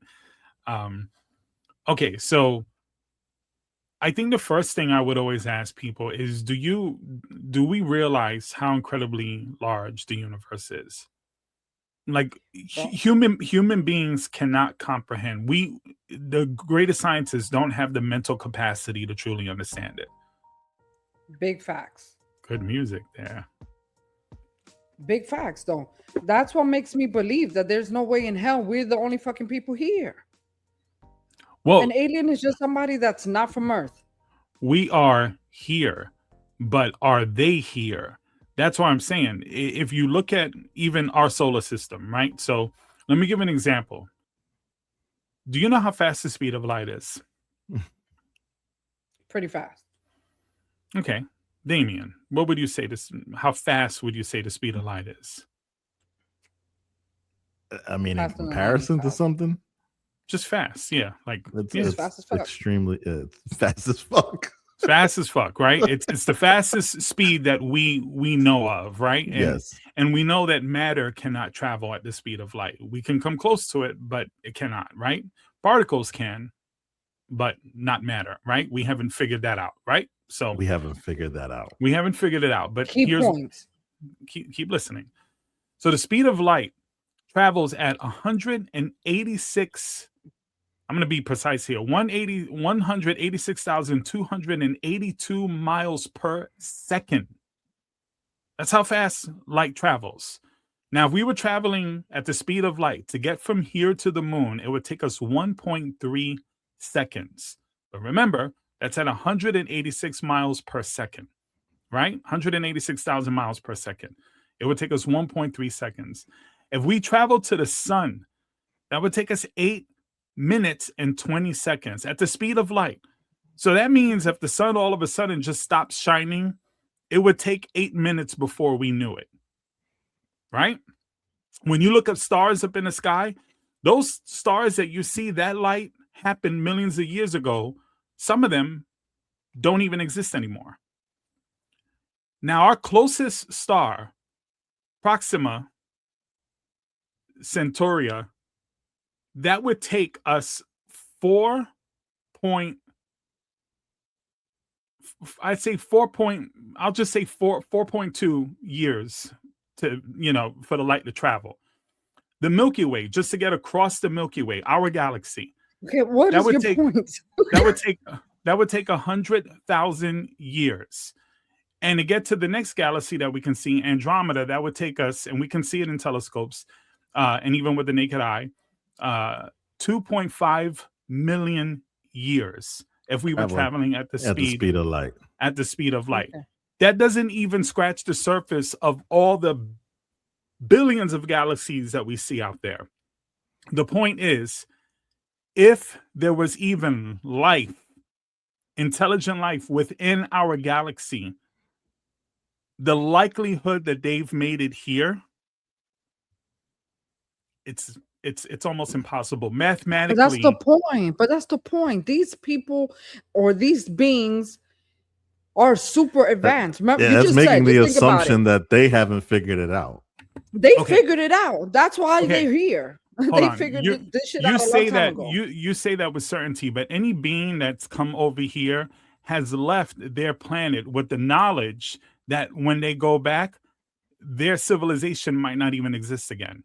So you think it's like a movie where they're sitting there and they're talking and communicating? No, that's not how that is. And the idea that they're just here among us, if they had that kind of technology and they were flying around, would they not have taken us over?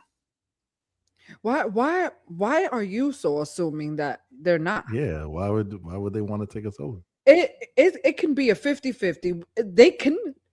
We can argue the fact that maybe it's impossible, but we can argue the fact that it's a possibility. You just said Men in Black are real and reptilians exist. So what else would they be doing? What do you think they're doing? The concept of the movie is how I feel it is out here. We've seen a bunch of wild ass shit. Like At least I've seen about in the skies, or the fucking videos that people take of sightseeings, of UFO sightings, whatever the fuck. And those are debunked by the government. Oh, it was just a unidentified government object that we were testing out. I list off some science facts. Miss me with that bullshit. I list off some science facts for like 2 minutes, and the both of you are losing your shit. And last week we sat down and listened to this guy go over Drake's lyrics for like first of all, nobody was losing their shit. But if we just stay, a few weeks ago we talked about the difference between us and chimps. Our DNA is like a 2% almost identical, difference. Yeah. Mm-hmm. So, but the leap between their knowledge capability and ours is tremendous in that little 2% difference.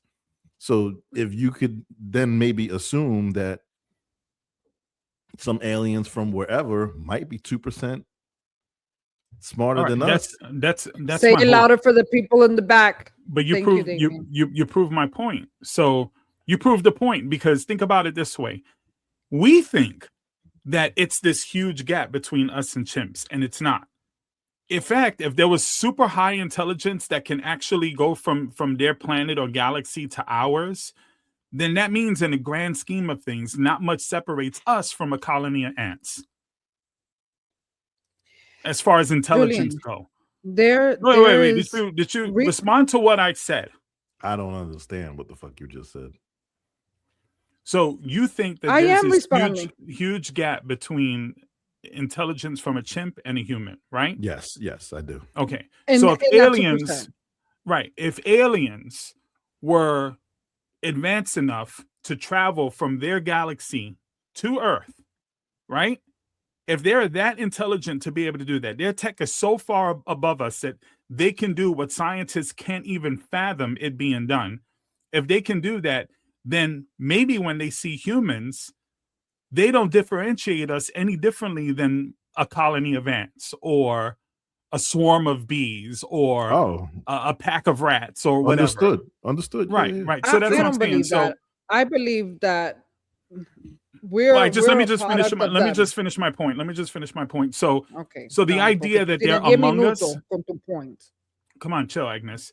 You're gonna respond. So, to my point, to think that they're among us, hiding in human skin, that doesn't make sense either. Well, I think because they would. We about to go out of. I feel like they morph. Listen. No, I think you would try if you're here to learn and study and figure out what's going on here, then you would want to blend in and learn, because if you stood out, then all of a sudden you could potentially promote fear, and then people are going to be trying to kill them and do all this, so if they just are here for a specific reason, they're going to want to blend in. But think about what you're saying again. If they were that smart to get here, then why would they want to blend in with a colony of ants? But that's what I was trying to tell you. We're a product of them. They are us. I knew we were gonna go there. It is what it is. So sometimes the only explanation that I can think of why they would want to come over here is to study, to see how they got to where they're at. That's it. So yes, I do believe that they come in and they want to blend in, and but you know what I'm saying, and they're aware of a lot of things. If we listen, we have if we're in a position where we can time travel, which I believe time traveling, and that's within our Earth, within years, within here. An alien coming into here is a time travel, same way. They're just more advanced. That's what it is.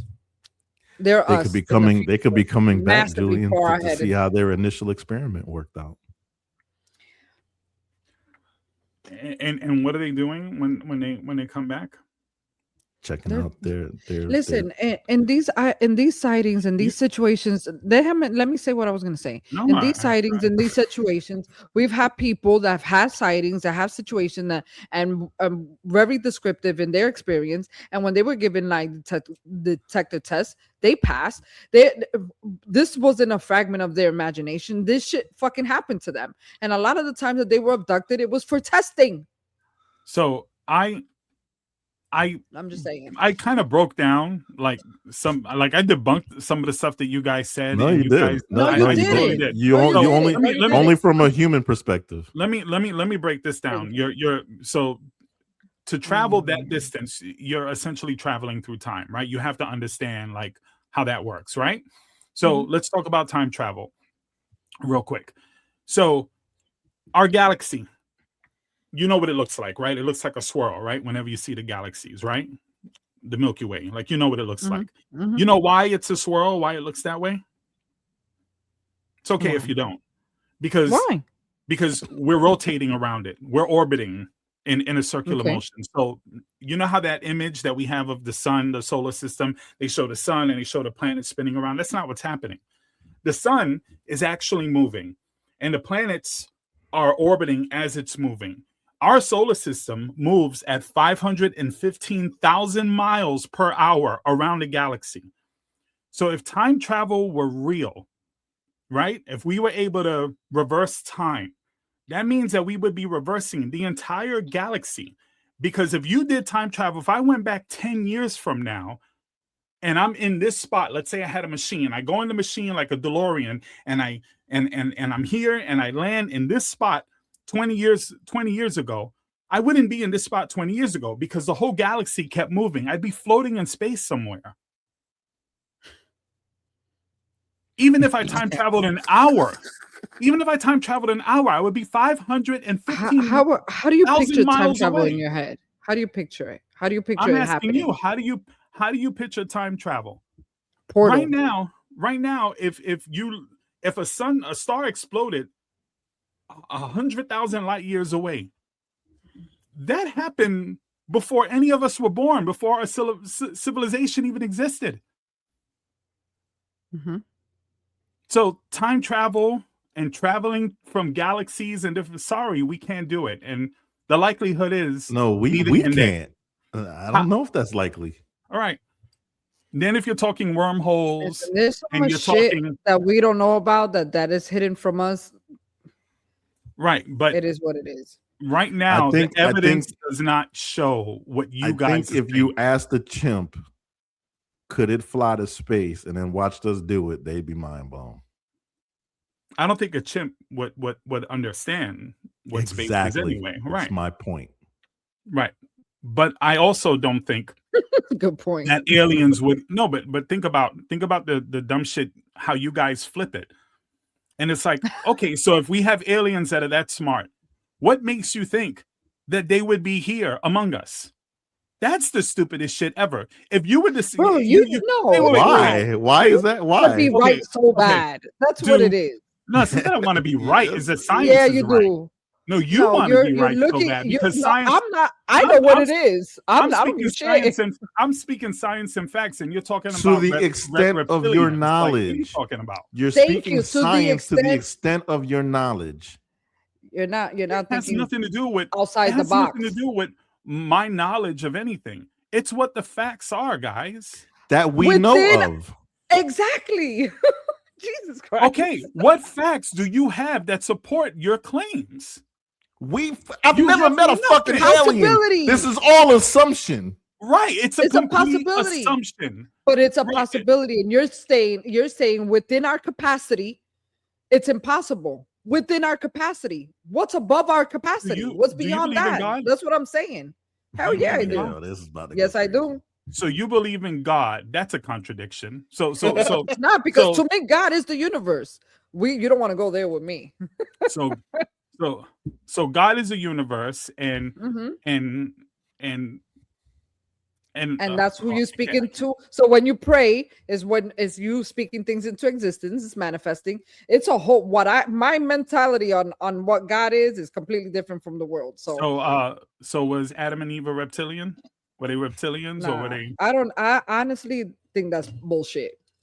Which one? I think Adam and Eve. It's just the whole Adam and Eve shit is bullshit. You know, there's evidence to suggest that we evolved from chimps, right? Like, I mean, that's science. We didn't come from some alien planet. I don't believe that either. I don't believe that either. So you don't believe in evolution either? I believe in evolution to an extent. But you don't believe you evolved? And we're gonna be here for a long time talking about this, so we can save this for a whole nother topic because we got a couple of things, other things to talk about. But that's kind of where the aliens come back into the story for me, because I think it's somewhere in that evolution time frame or period or transition or process, whatever. I think we might have been tampered with. I think we might be hybrids. Please fucking tell me you're just playing devil's advocate and just being a total dick. I think it's a possibility. I think there's a lot of evidence of it too. Guys, I can't believe I'm talking to two grown adults that just think this shit. Like what the fuck? Am I losing my fucking mind here? What? I think I think when you look at a lot of the symbolisms from our past and hieroglyphics and the Hindu culture and all of this, I think it's evidence. Yep. I tried. Anyway, moving on. I don't even remember how we started. How we? Well, it was the Neil deGrasse Tyson, the whole UFO thing, but it was part of the conversation that I had originally. Go check out Project Hail Mary. Good movie. Yeah. I'm gonna write that down. I love sci-fi films, and I love. I don't know if that is. I'm just saying. I love that. Technically, stuff. it is. It's yeah. Technically, yeah. Yeah, I love, it makes the imagination, like expands the imagination and all of that stuff. But that's why it's called science fiction. Just keep that in mind. Yeah, but a lot of those science fiction movies years later turn out to be true. Yeah, like Back to the Future and the Terminator. Totally true. We have the hovering boards today that they had in Back to the Future. No, we don't have the hoverboards that they have. Yes, we do. Yeah, no, we do. Not. They made it. It's exactly like that. It's exactly like that. It operates just like that, right? No. Becky, you don't want to accept. You see how you are? No. I'm getting ready to tell you when it came out, and you know what? You want to go into details. Exactly. They also thought we'd have flying cars, and we don't. Oh, we do. Really? So when did you drive last time in your flying car? They're not in mass production, but they exist. Well, that's what I'm saying. The movies thought that they were mass production. They will. And just because a movie in your lifetime. Wait a minute. And just because a movie understands certain technology that's in development doesn't mean, because that's what most movies are based off of, things that we kind of in theory know we can do. And then they just create something that, like AI, for example, they were talking about in the Terminator before the internet was even a thing, because they understood where the technology was going. It was a story created based off of what we know what was going to happen.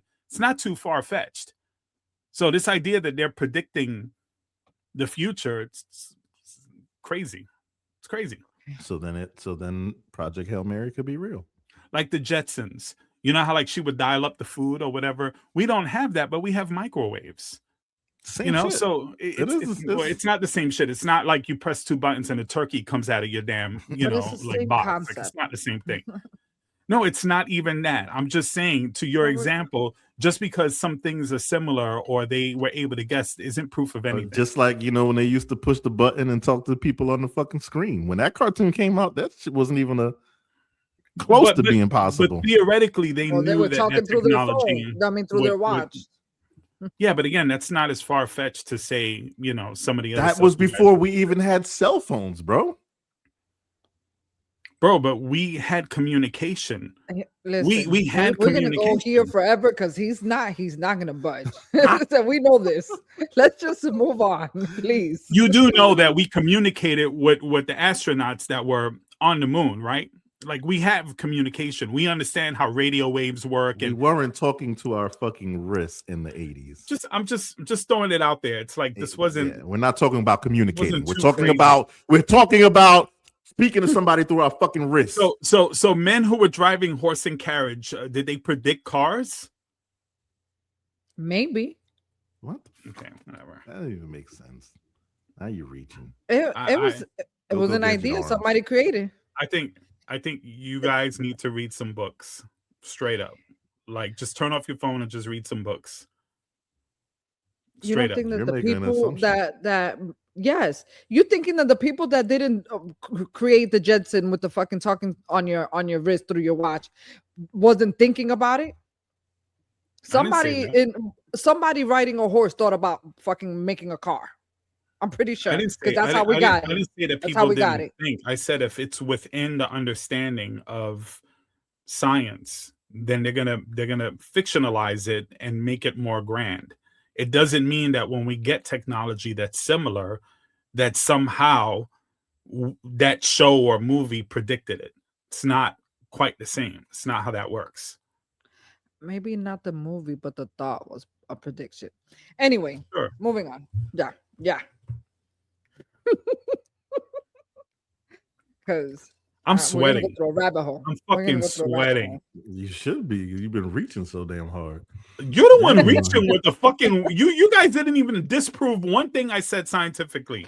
You guys keep just because we weren't refuting. We weren't refuting what you said. We're saying there can be an extension from there. We feel like, bro, Damien, you said that we're hybrids of what? What are we hybrids? We could be. Ay, mi madre. Yeah, we're hybrids of our mothers. That's what we are. Okay. That's what we are. We're hybrids of our parents. Yeah, you're right and we're wrong. Yeah. Exactly. I am Okay, right yeah, and you are wrong. Sure. That makes you sleep at night. Let's go. No, actually, it's gonna fucking keep me up that you guys believe the shit you do, but it's I fine. I do. I believe Lots of in fun. thinking outside the box. Word. And you know what? You're gonna have an experience. I'm gonna keep saying it because it's gonna happen to you. You're gonna have an experience and it's gonna fuck your whole world up. And then you're gonna be like, you're not gonna know what to do with yourself because it's gonna change everything in every way that you think. And I cannot wait for that day. I want you to call us in a three-way No, call. he'll when it never happens. tell you. He'll never tell you. That's not true. You think you maybe pride, maybe to avoid being I wrong, am he not won't say I anything. am not that person. So if let's say the aliens did come down and hung around with the president, made an announcement, and then they started revealing themselves, then the next question for me would be how are you doing this? How are you here? Why you're here? Why are you here? That would be the question. It wouldn't. Forget about the president. Oh, wait. It wouldn't be. You Hold on, go hold to on, sleep. hold on. You go to Hold on, sleep hold on, tonight. hold No. on. You hold on. You're not even letting You me go to finish. sleep tonight No, let me because you're finish my talking point. about something other than what I said. You go to sleep tonight. You go to sleep tonight, and you wake up in a spaceship. Let me finish my point. Are you going to come back and tell us about it? Let me finish my point, and I'll give you the answer to that. If that was the case, it wouldn't be a matter of my pride. It would be a matter of how. That's how science works. Okay, but what he's asking is, if you woke up in a spaceship and came back to Earth, will you tell us about it? Of course. You will? If I was allowed to say something, yeah, of course. Okay. I don't believe you. So what? I keep the shit a secret for what? What So benefit that would that be? we're not right. I think I think there's living creatures outside of planet Earth and smarter ones than us. They just never been here. For sure. I just don't think they've been here. Okay. Now, if they ever show up here, I don't know if that's good news. Just for shits and giggles and a little curiosity, what do you attribute to all the symbolisms in the hieroglyphics and the art in the Hindu culture in India? What do you attribute that to? A lot of the stuff that people share on the internet are not actual hieroglyphics. And I've seen that debunked. The ones that you've seen in things, forget what we've seen. When on you watch videos. those ancient encyclopedias, wait. Wait. We're not talking about what's on the internet. There's been a TV show on TV for 20 years visiting these fucking sites. Yeah. So we're not talking about something on the internet. Well, you also learn about it in school, and they had pictures in the encyclopedia that referenced things that look like UFOs or like flying saucers. machines. Yeah. How you didn't see that? Think about it this way, guys. If it was folklore back then, like it is now, like a lot of things are, they're gonna illustrate it. They're gonna write stuff, stories that they may have told their kids or stories that they've heard. So maybe that's the origins of a lot of the stuff that we think. Maybe they did see things flying in the sky and they didn't know what it was. Maybe things did fly in the sky. Maybe there was the debris from, maybe there was a comet. Maybe there's all kinds of things that could be there that they just don't understand.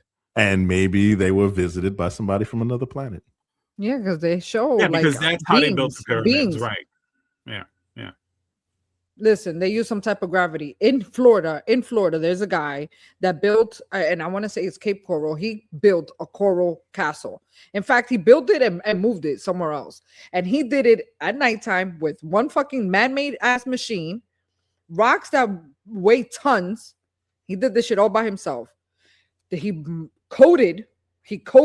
wrote some numbers, and there's a code that nobody can figure out. But this code, if you can figure it out, you can figure out gravity, and you can lift shit at a certain time, at a certain area. And he figured that out, and he did it. And that's real. You can look that shit up.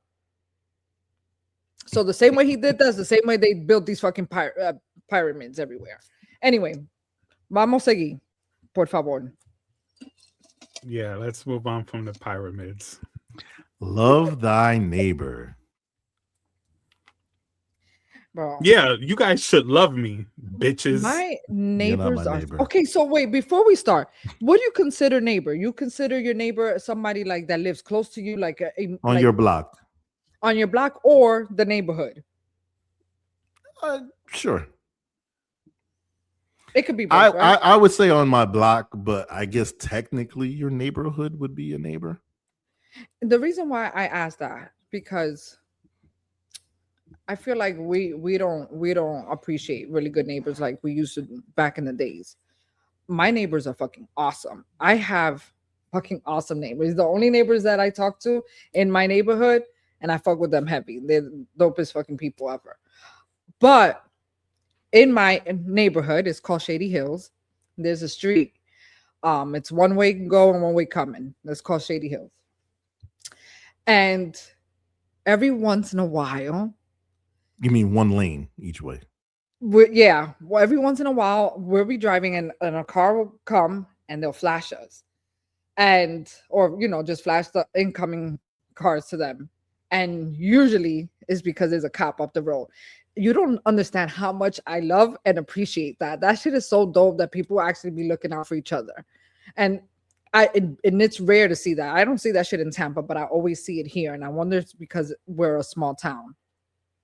Is that love thy neighbor or hate the popo? Did they still call him popo? Yeah. I feel like it's just looking out. Nah, like, because I it's definitely looking out. It is. No, it is. I was just joking. Is this what I this stopped topic doing is it, though. about?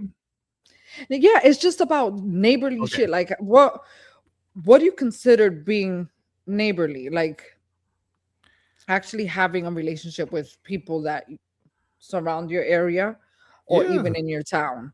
I got some pretty dope neighbors. I don't necessarily have relationships with them, but when we're outside, we're chopping it up, or never can't be outside without a wave or a how's it going, or some kind of correspond. I know people that lived in a place for years and don't even know their neighbor's name. Yeah, I don't know I the think neighbors that's in kind of front crazy, of me. but I don't know the neighbors in front of you me at got all. dope neighbors. I think that's cool. So by the definition of neighbor, just not to get too technical, but it could also mean just humanity, right? Like, if it's love thy neighbor, right? Just people in general, right? I like that. So you could look at it that way. Me, I'm not a neighborly person in the traditional sense. I don't, if I see my neighbor and we make eye contact, I'll say hello, right? If I'm driving out and there's somebody there, I'll say hi, no problem.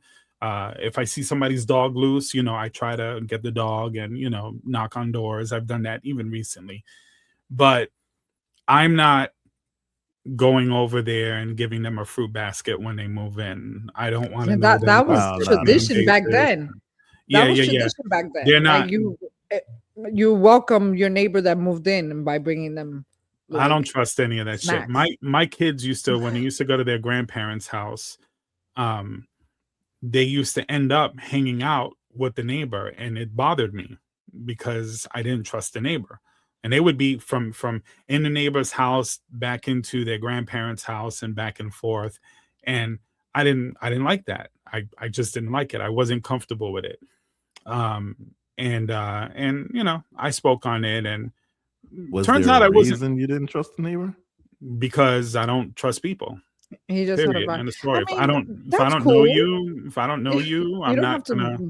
Yeah. I mean, there's some people you can't just trust anybody.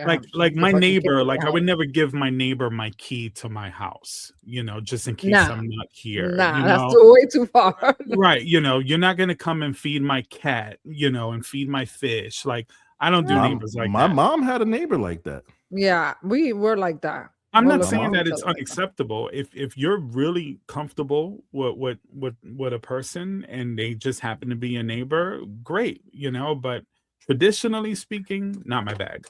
My mom almost cried when her last neighbor moved away. How long were they living close to each other? Like 10 years. Yeah, and they were friends, right? I mean, they would go out. Like I don't think they hung out like at each other's house, but they would go out to dinner here and there. But I mean, if they were they out in the had to be some yard, kind of friends if your mom cried over it. No, not well, just because they were necessarily. such a great neighbor. Yeah, And now she hates her neighbors. They play loud music. And that's crazy. There's some neighbors there's some people that have shitty fucking neighbors, and that sucks for them. But even when I lived in my old house, I lived in the hood. So I lived in between a trap house and a Puerto Rican family. And both, you remember the duplex? Yeah, and Mad Chickens. And then across the street, we had the Mexican. Why does that sound like something bad against Puerto Ricans? I'm sorry. No, it was the Puerto Ricans. I was like between hell and Godzilla burning up a city. Nah. The Puerto Ricans next to me, we became like we became super tight knit. Like, so when I was getting ready to move away, it was sad, and I did cry. I did get emotional. You know what I'm saying? I lived there 13 years, and I seen the kids grow up. You know what I'm saying? It when you have really dope neighbors, you appreciate that. Yeah, it sucks. There's a whole, I watch fucking FBI shit and murder mysteries, and there's a show on Investigation Discovery that's called Love Thy Neighbor, and there's always some fucking wild ass psycho neighbor, and they end up usually killing somebody. Yeah, and that shit sucks. When I was house hunting, we found a house in Thonoto Sasa that we fucking loved. This house was brick.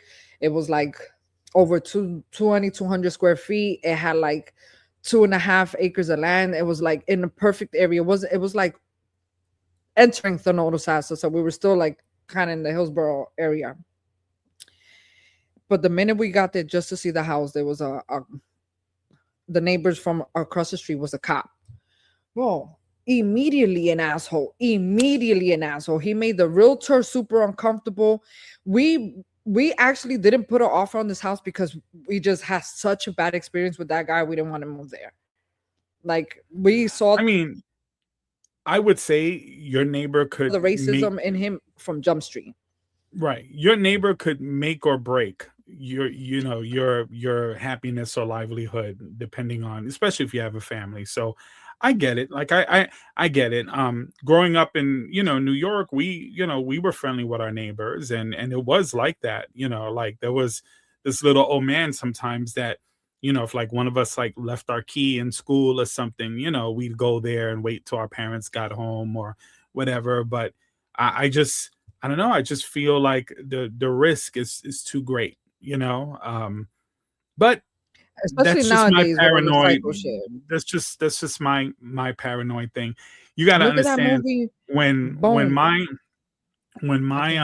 I separated from my ex, and I had custody of my daughter, the threat always hung over me that I might lose custody of my daughter. So I was extremely careful with everything.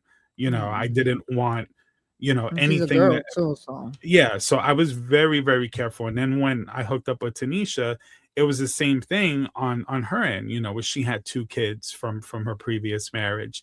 So I always took the careful route when it came to everything. So I think that's probably the where my thought process came from. That I wanted to touch on it because a part of me miss the traditional way of having or being neighborly and having dope ass neighbors. I think that we're in a time where we don't see so many crazy ass shit that we're just super cautious. So,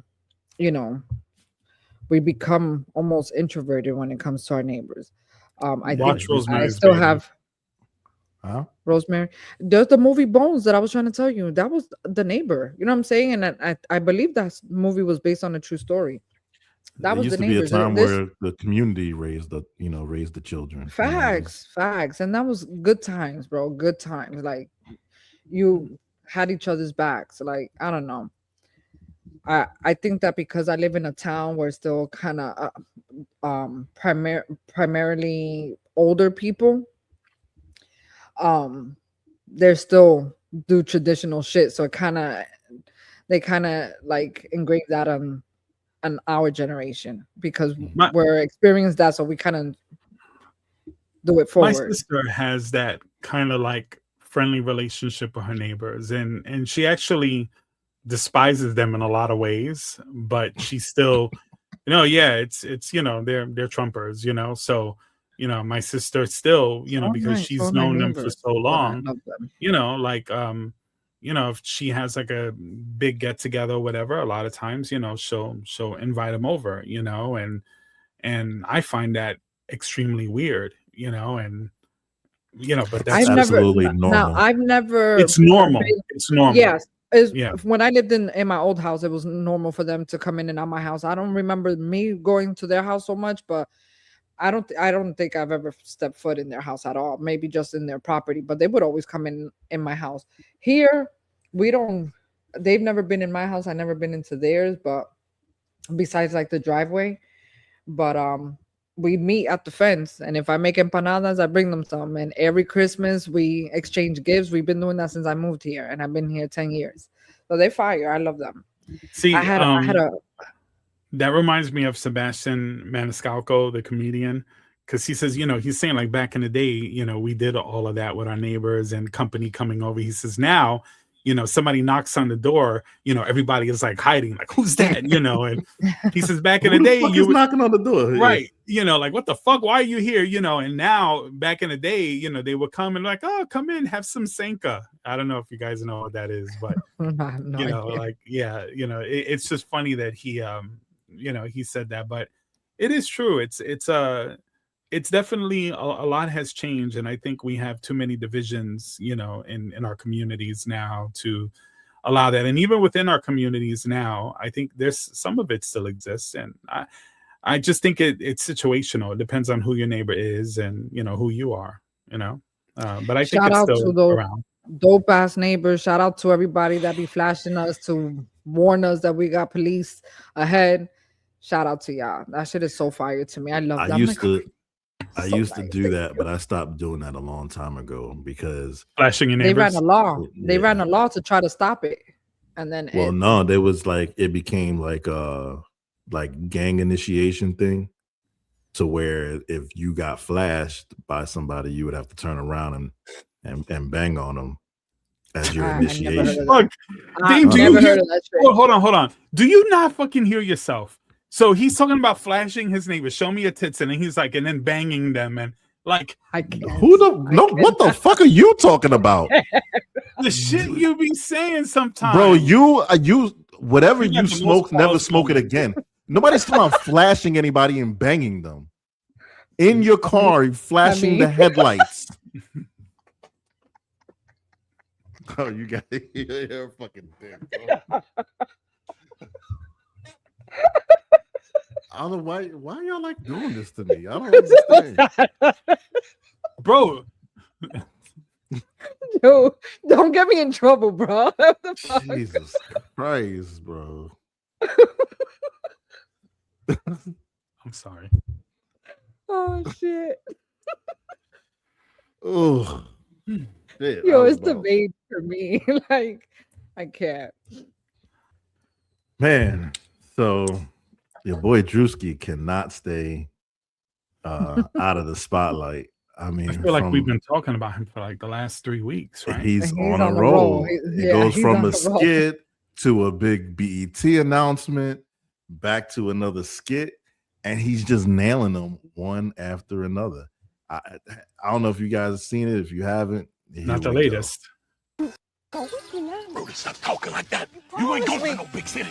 Master ain't gonna lecture. I'm going with or without you. Rudy, stop talking like that. Stop. Hey, what are you niggers doing over there? We gotta get out of here. Hey, what are you doing? Run! And cuts. Fantastic. I need more American slave.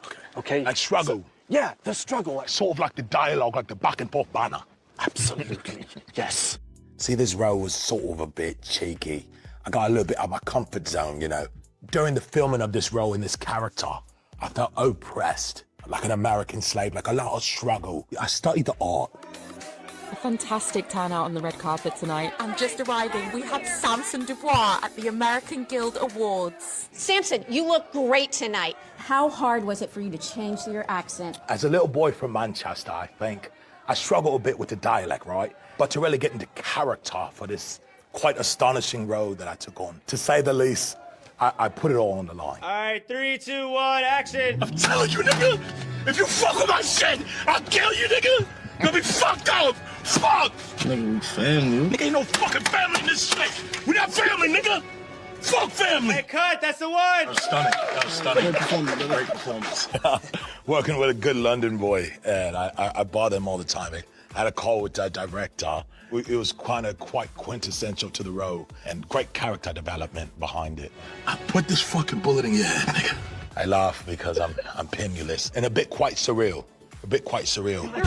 Samson Dubois. Samson, yo, who's the girl? Who's the girl? What's your next Samson movie? Dubois. What's your Samson next Dubois. movie? Yo, do you think your British accent gets you all the black roles in America? Come on, bro. Are you serious, bro? Do you think you're better than them? Better than who, bro? Black people. Yeah. Stop. Yo, he's fucking awesome, bro. He is. So there's a lot going on in this thing because there's been a conversation about a lot of these British actors or Black British actors taking on a lot of these American roles. So that's a thing.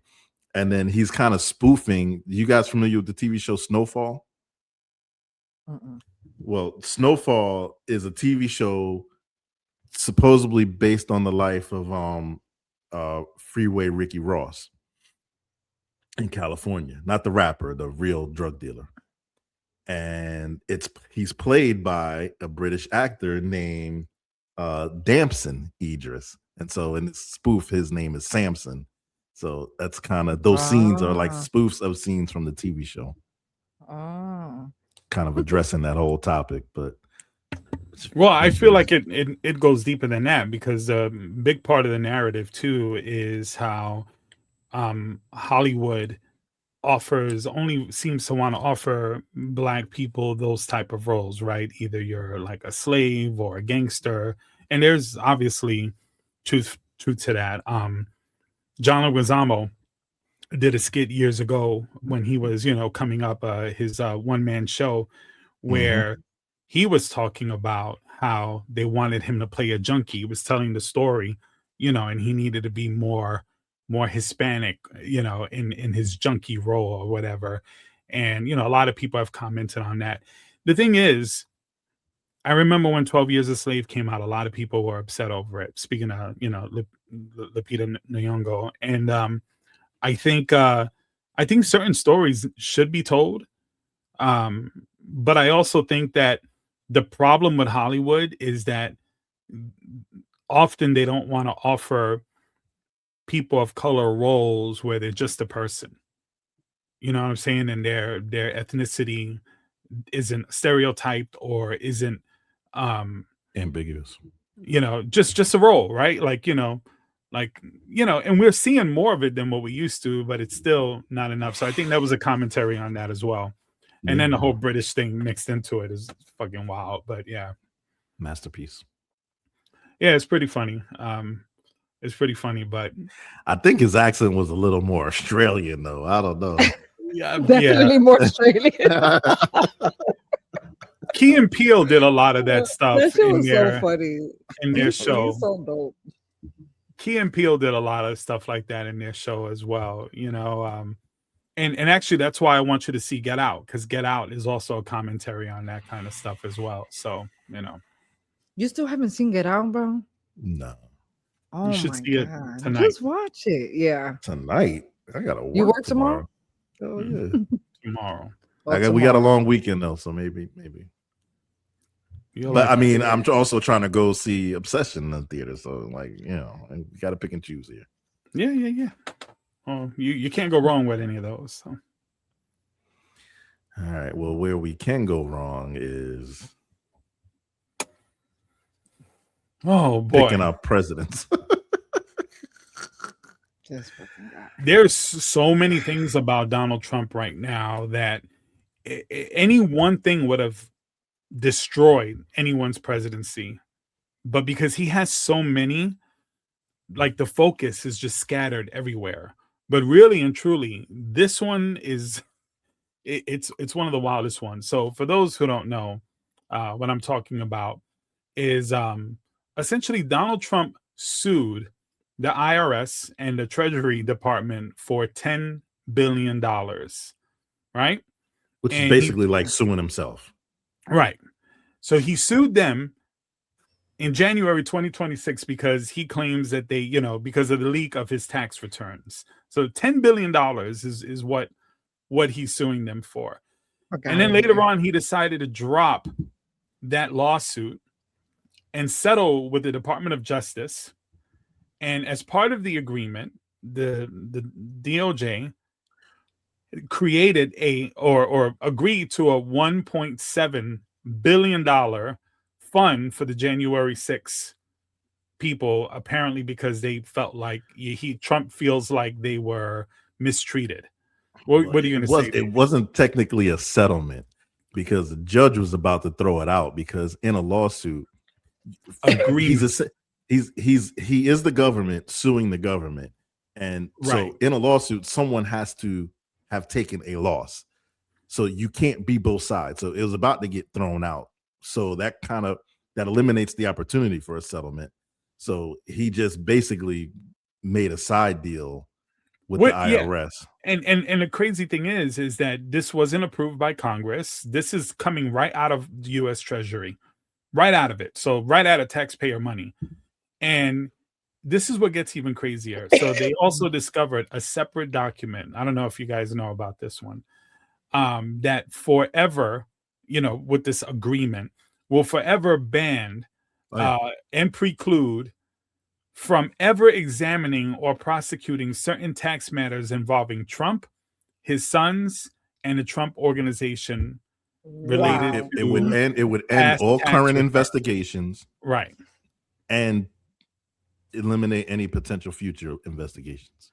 Right. So when these Capitol January 6th police officers at the Capitol were assaulted, one of them died. They were hit with flagpoles and shit thrown at them and all of that stuff happening. This is the party that's supposed to love police officers and love the law and respect the law. And the corruption is just it's so bad on so many levels. I don't even know what to make of it, but that's my thoughts. It's never ending. I say, I feel like every day is some new wild ass shit. Well, the police are suing. The Capitol Police are suing Trump to try to block it. But go ahead. I saw it today where Congress is actually they stopped a vote. They stopped the voting. There's like 25 Republicans that are in opposition to this, which is a pretty big deal. That's almost half of them. So it at this point, it looks like they might find a way to block this from happening, but I just the idea that it's even being attempted, this is the most corrupt. This makes it's so blatant. This makes Nixon look like a like he stole some candy, right? It's out of control, and people just I don't even like. Never before there have been several groups of people that have been wronged by the American government, and every time the process and procedure is a fund is created by Congress, managed by Congress, I was going to say bilateral, but that's not the word I'm looking for. Unilateral. No, where both parties bipartisan oversight of the fund, so that there's eliminates one party or the other party, any corruption, and then there's people set in place to determine who is eligible and who is not. What Trump is trying to do is bypass all of that. No oversight, no committee to determine who's eligible other than himself, and it's a secret fund, so no one can see what's going on. And first of all, why are we paying people who committed crimes? Some of them confessed and pled guilty to these crimes. And then got pardoned, and some of them are back in jail for other crimes. Right. Yep. And some of these funds are supposed to go to the fucking to fill in that hole in the fucking side of the White House. You know what also is now what happened with all the money they made with these fucking gold phones? What happened to that money? Oh, that's in somebody's pocket. What's also really crazy is that Trump just said 2 weeks ago that he's not concerned about America's finances. Yeah, We're freaking drowning here. Gas prices are going crazy. And what have we been talking about? They can't afford to give us health care. They can't afford to raise the minimum wage, can't afford to give reparations, can't afford to do any of the stuff that people have been asking for decades and decades and decades. And this is where you can find money to it's crazy because every time the reparation conversation comes up, it's almost like, yeah, we just don't know where we're going to get the money from. We don't know how to fund this. Right. But for some fucking pieces of shit that violated the Constitution, you can find $1.7 billion for 1,600 people. And you know what's crazy is that a lot of those that's $1 million a person. A lot of those people who did that, these Proud Boys, a lot of them became ICE agents, and they get their $30,000 bonus or whatever it is. Some of them, I'm sure, But the also, leader of the Proud Boys, who was arrested for sedition, is now a fucking ICE agent. Right. So now they have that. So they are allowed to act out. They're allowed to act out violence against, people of color.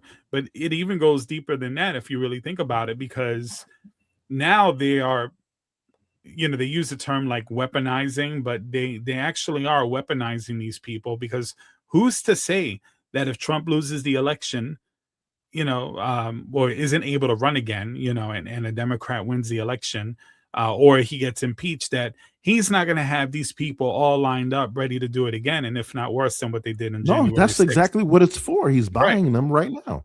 Right. Can you imagine? They've already proven they're stupid enough to do it once. Right. So now let me put several $100,000 in your fucking pocket, and I'm going to buy you for the next time. 100%.